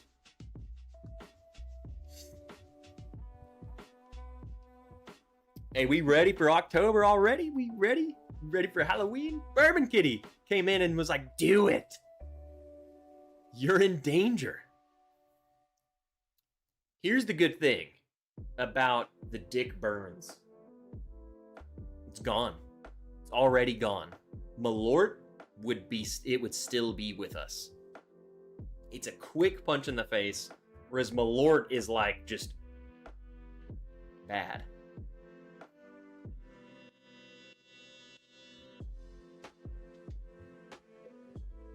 Josh, it's just the rules. I don't make them. I just follow them, man. I'm drinking some Bookers right now.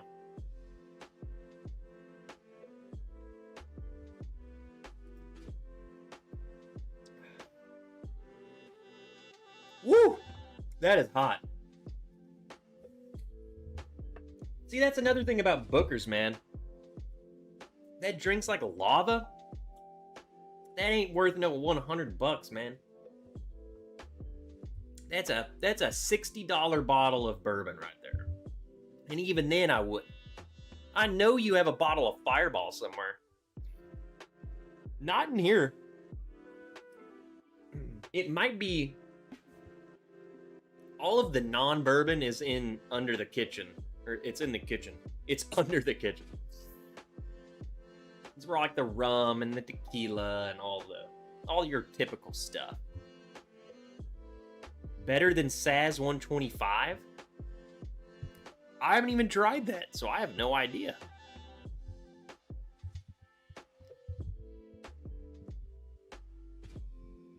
Fireball's a good old lake shooter, you know what I'm saying? Like, take a shot out on the lake, man. That's fine. I like that.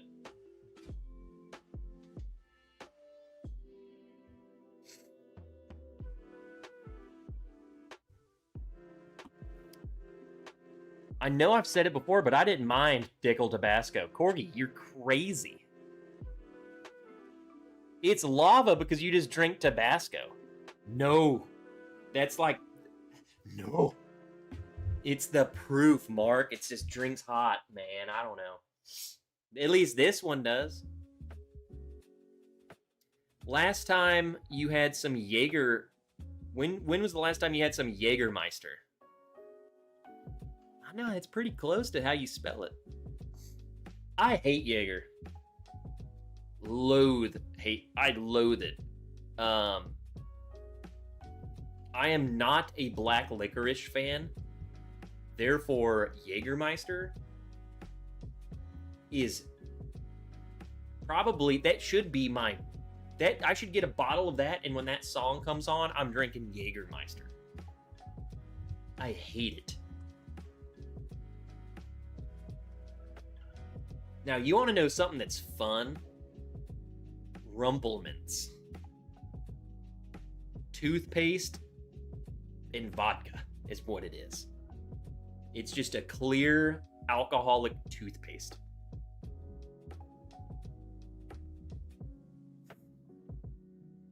I got the Big Easy Booker's 26-1. It's pretty good. Haven't had a good Booker's in a while.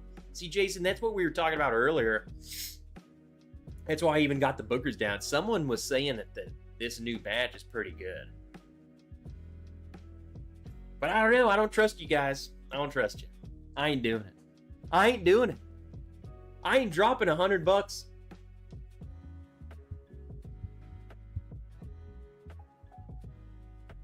Not doing it, man. I mean, how good? You said it's pretty good. I don't. It's pretty good isn't what you use to describe a $100 bottle. It's pretty good is a $65 bottle.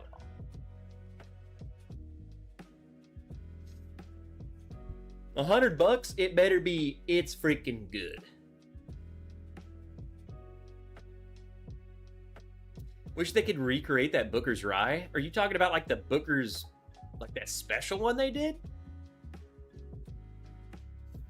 A lady friend of mine used to drink it to ease her monthly cramps because she hated it so much that's all she could focus on. What up, Kevin?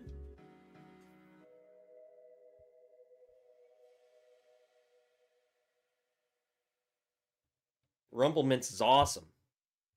It really isn't, but it's better than Jaeger.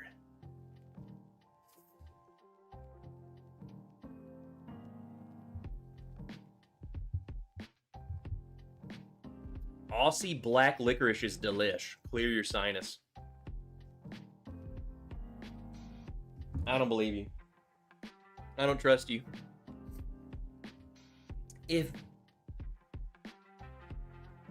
What would you call that note?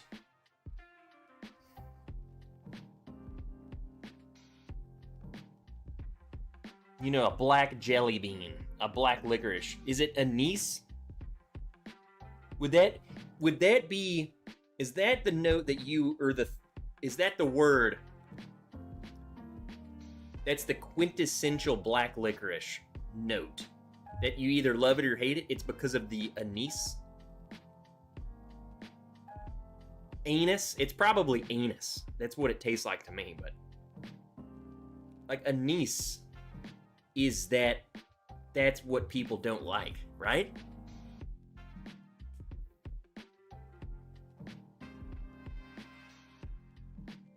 So any sort of anus, you know, I don't want it in my food. Other places, maybe.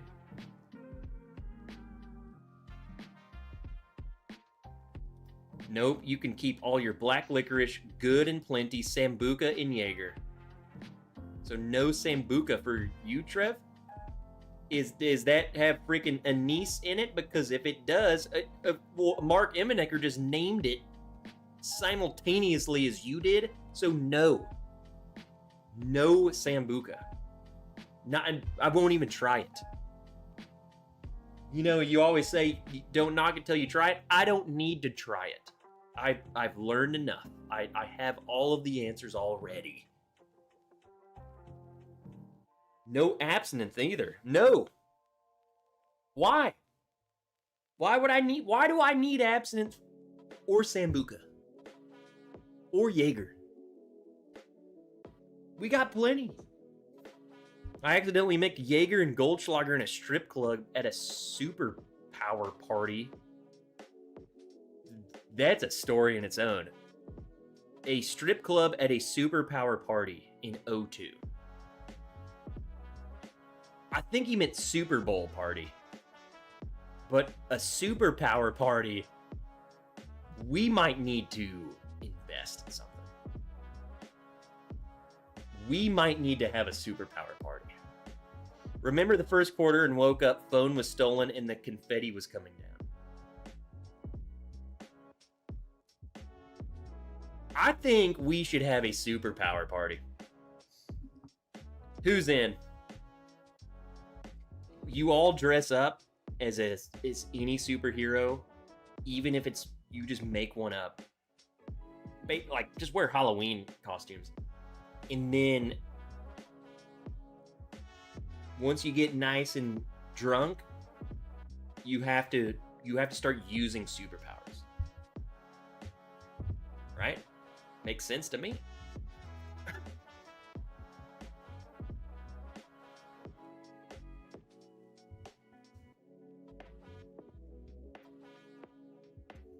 Overall, Booker's 2021-03 Bardstown batch. 6 out of 10.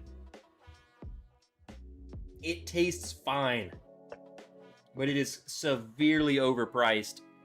Therefore, it's a 4 out of 10. Let's do one more pour, and then we out of here. Gotta end it. Sorry.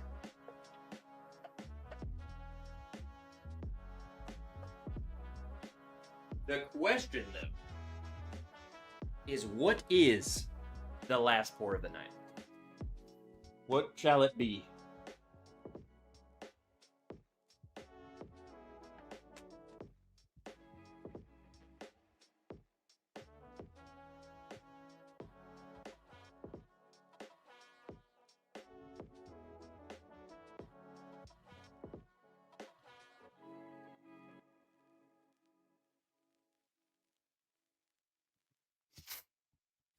Winter's Reserves. I don't have that.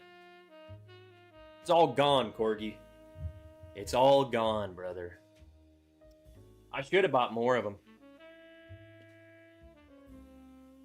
Michter's. The only Michter's I have... Do I still have it? The only Michter's I have right now is the Michter's tin. 46 cask. You guys are naming some good ones.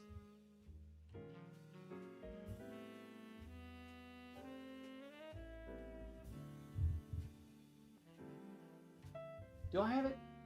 I think there's some right there. Old bottle. What does that mean? What do you mean, old bottle? Had any Doc Swinsons lately? Johnny, I don't know what... Let me sit down and say this. I have not... So, you know, a couple years ago, dude, I was on Doc Swinson's, like, the freaking Moscatel finish. Easily my favorite. It was on my best whiskey. Someone sent me a Doc Swinson's Moscatel as a wedding gift. I haven't seen Doc Swinson's in 2 years. Ever since I was raving of like putting them on my best whiskey list, I haven't seen them. So I don't know if Doc Swinson's just hates me. They saw that I gave them one of my best bottles, and then like, what do we do? I haven't seen them. I saw that bottle yesterday. Well, they just left the market, out of our market. I haven't seen them. I would gladly, if someone could get me a Moscatel. That's my old favorite, bro. That Doc Swinson's Moscatel, I love that bottle. It's like an outdoor, sit outside. That's my bottle, man.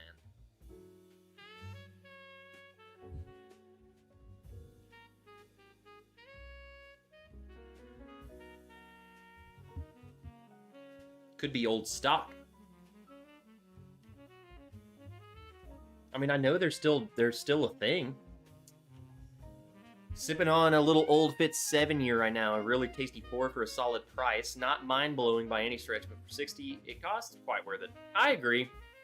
And you can get it with a bag. Mine came with a bag. Only reason I bought it.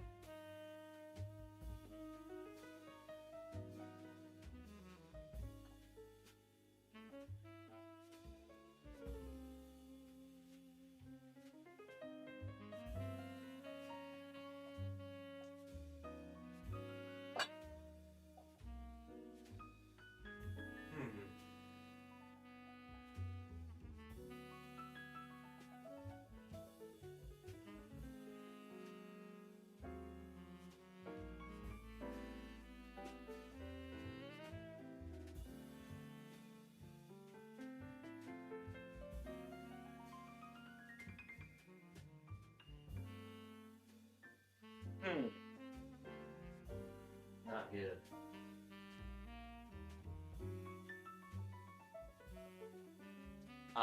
I got something that would blow your mind.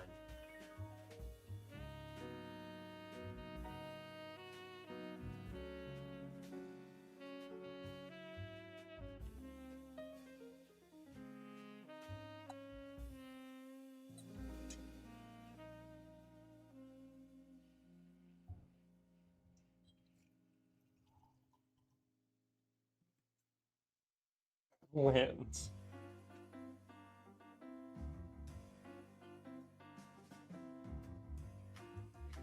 Bet you guys didn't see that one coming. Last pour of the night. Drink the last bottle you bought. I already did tonight. Already drink it. E.H. Taylor Bottled and Bond. R-Mart. Cheers. Let's go. Jay. What up, Jay? The older bottle shape. Oh, Paulo was saying the old, Maker's 46 cask. But what letter is it? Let's see what letter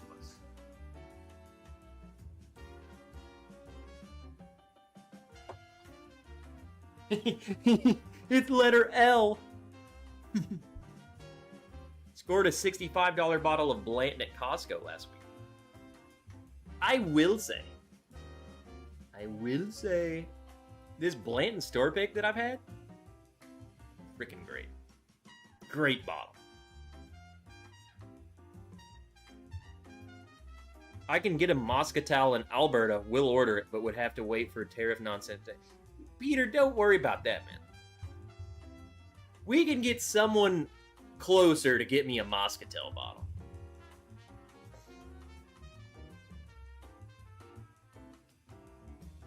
But I appreciate the thought. I could kiss you. I like the way you pour. I pour everything like that. The grenade bottle, dude, it just feels like I just want to throw it, you know? I just want to freaking lob Blanton somewhere. Ooh, Blanton's Joe Dickinson. Joe Dickinson's been lurking all night, and the moment I pull out Blanton's, he's over there creaming. I will say, the Blanton's bottle is freaking cool. The grenade bottle's cool. Especially because it's like, you know, back in the day, it was easy to make fun of Blanton's, but now it's like, dude, no one does it. You would think someone would try and, like, maybe not copy the bottle, but, like, there really isn't that many cool bottles. You know what I'm saying? Like, they're all basically, either they are the same or they're pretty close to the same, and then there's a couple that are like, yeah, it's unique, but it's not that cool. Like, no one's doing that. You would think someone else would try and create a little grenade bottle. It just looks cool. Like, why hasn't anyone else done that? Why haven't we done an actual grenade glass bottle?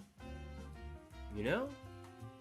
Found an old Doc Swenson single barrel Burbs bunny pushed in the back of the cabinet. Yeah, I don't know, like, we stopped getting them here. We used to get a lot. Now I don't see. I have not seen a Doc Swinson's at. Granted, here let me preface this.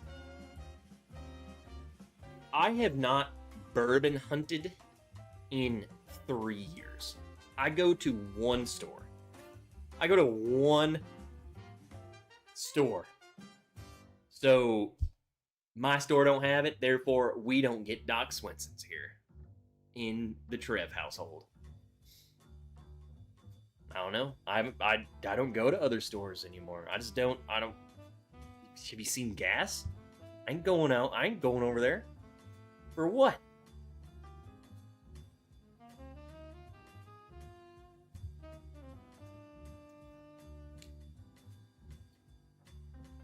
That is cherry. That is cherry cough syrup bourbon. Last bottle you bought. Old Forester. I got the Old Forester just rye. 100 proof rye, $20. Just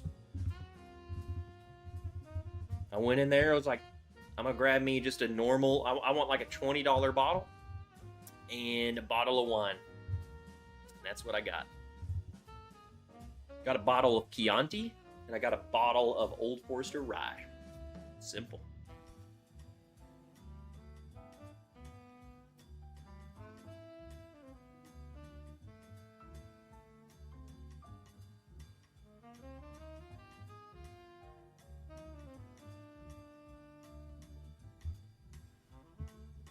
What's the last bottle you...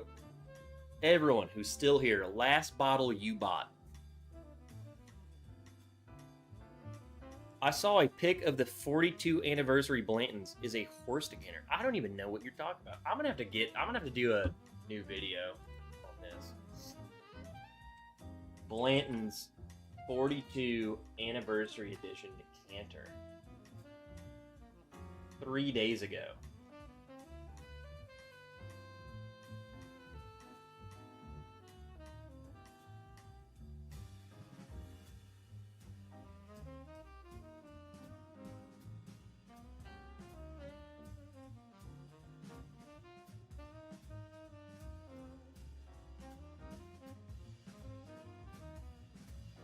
Bruh, what is...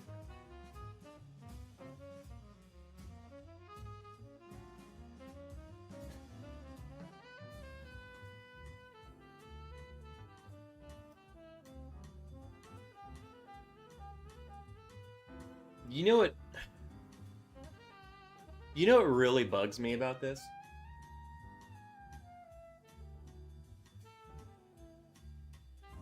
For one, this horse does not fit in this box.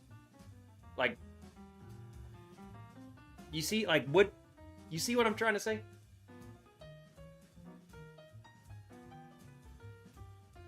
Two.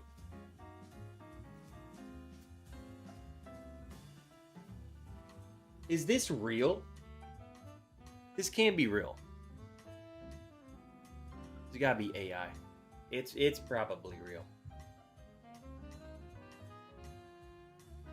Putting the neck on the jockey's back and then just still having the Blanton's cork.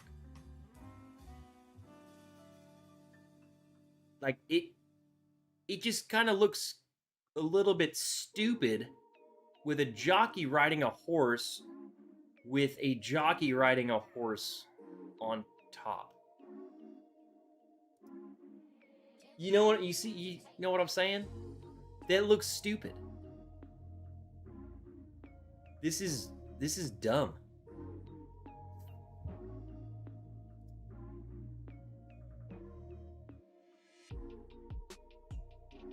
Is this real? It is. I mean, I guess.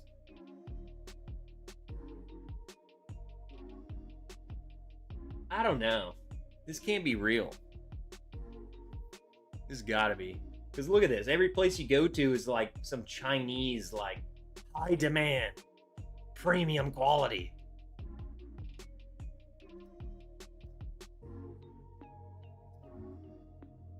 Yeah, see, look at this.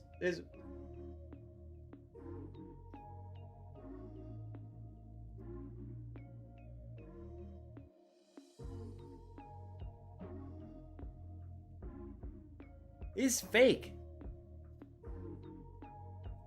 Who said this? Peter. This is AI, bro. I mean, dude, it is. The more, yeah. It's freaking AI.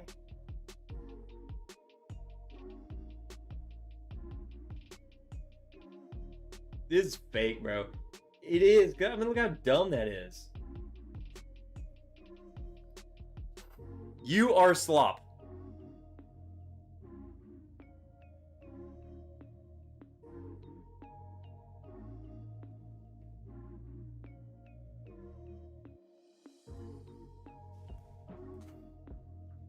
Well, no crap. We didn't even investigate. Look at this.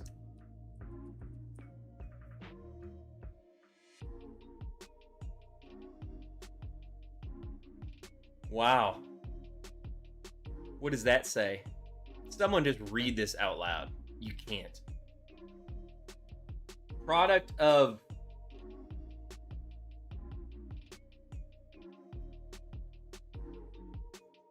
kind of Russian looking, and then look at that. Blanton's Anna Vusilali edition.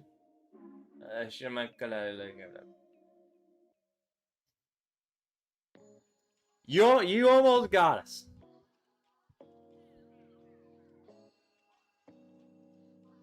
Oh, and look, it's all on the same website. I will say that first picture definitely almost got me. Almost got me.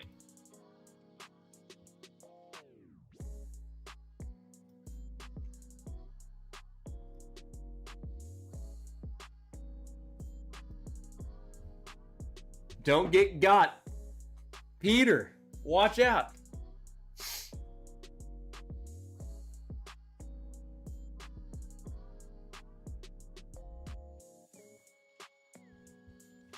Funny how the only places showing that decanter are all sites I've never even heard of. It's AI, Steve. In the words of Peter Griffin. You know what? I can't do Peter Griffin. I can't even think of how to try. You know what really grinds my gears, Peter? I don't know why. I'm like doing Lois. I am an old guy. What do I know about AI? I will say, to your credit, Peter, when I first pulled that up, I thought it was real. And then I was like, wait, that looks way too stupid. And then you start looking deeper. And then it's like, it's freaking AI. I mean, for one, I should have known instantly. The box doesn't even make sense. For one, the whole thing and the cork didn't make sense. And then the fact it wouldn't fit in that box. It's a perfectly rectangular box in a freaking horse. Now, this is what makes it somewhat believable, is that if this was real, I wouldn't even be surprised. Like, I would not be, this is not out of the norm. You know what I'm saying? Like, if Buffalo Trace did this, I wouldn't be surprised in the slightest. At all. You know what I'm saying? They could do this and be like, yeah, that's totally what they would do.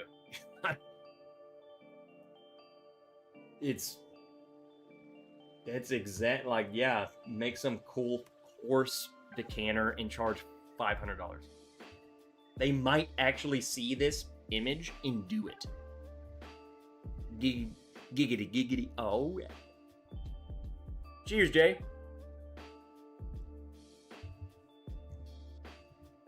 All right, let's wrap her up. I'll simply see you guys next time. I got a bunch of videos I need to edit. Martin over here calling me out. He's like, Trev, you can edit videos way quicker than you think. I got a bunch of videos edited or filmed. I just need to edit them. So, do they have any Heaven Hell fried ranch or wild turducken bottles? Fried ranch. They might. Heaven Hell sounds like some sort of Malort pick. Wild turducken might also be a pick. Just use AI to do your editing. If there's an AI that is able to take 4K footage and edit it, I would love to know which one it is and how much it costs. I would love just to see what it would do. Like, throw my raw footage in and be like, get rid of all of the gaps, add some zoom cuts, and then see what happens. That'd be interesting. Duan Mac, peace, joy, blessings to everyone. Hey, glad to have you, Duan, and all of your Japanese translation that I got tonight. I don't know what that was up. Which, by the way, speaking of, it wasn't just you. So, Septical, I just now noticed this. On my screen, it says, here, you know what? I'm going to show you guys.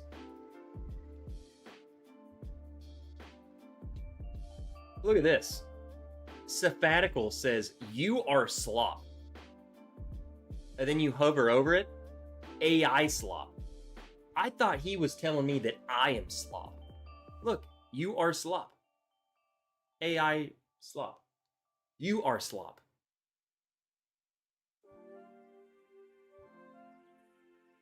You see what I'm saying?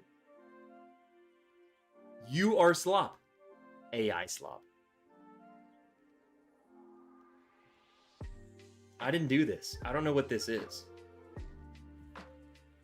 So, I'm just saying, something's happening, man. All right. I don't see the you are slot part, just AI slot. So then it's just me. On my screen, it's a freaking translate and you are slot. I'm seeing if there's like a setting, like maybe there's a translate, but no. Reaction, timestamps.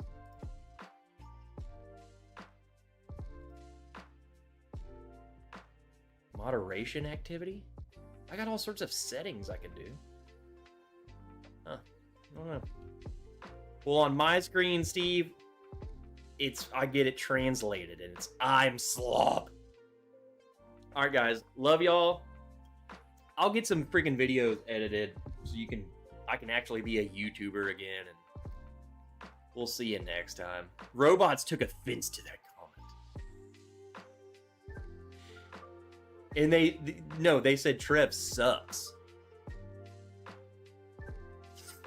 All right, love y'all. Have a good weekend. Have a good week. I will see you when the heck I see you, and it's gonna be sooner than later. I'm talking like this, but love y'all.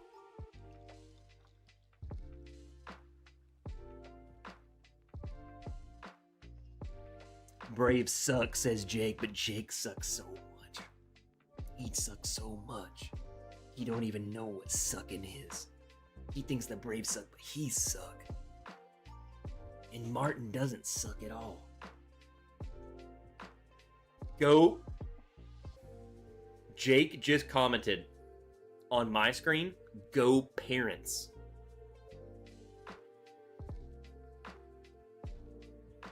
He says go Padres.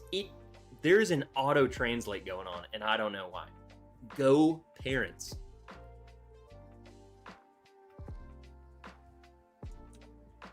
Look at this.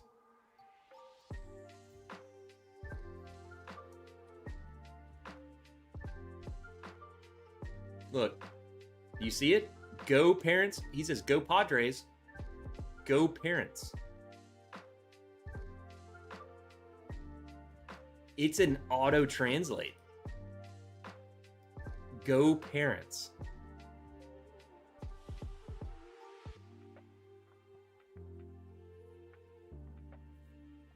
You are slop. See?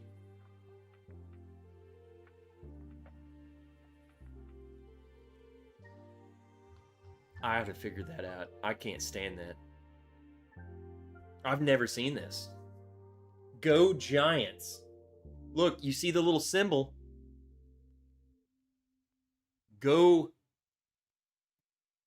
See? Kevin proved it. Gidientes. Go Giants.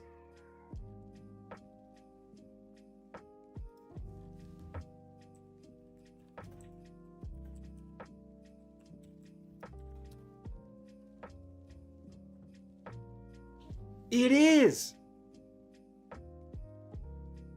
Y'all just saw that live. I just typed that and it popped up and then translated.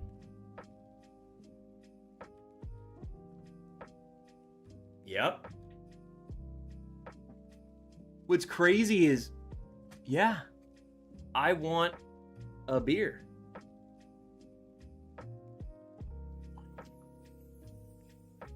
Why is it doing that?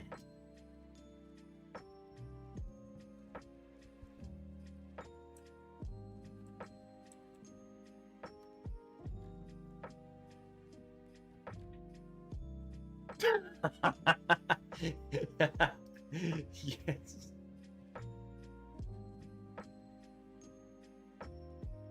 Yes.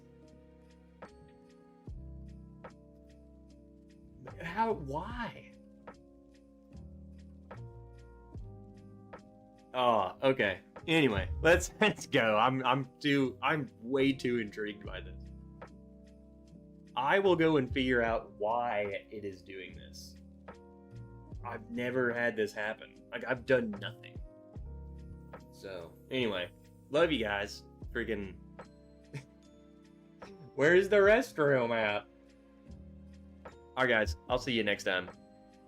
Fucking losers. What the heck is going on here?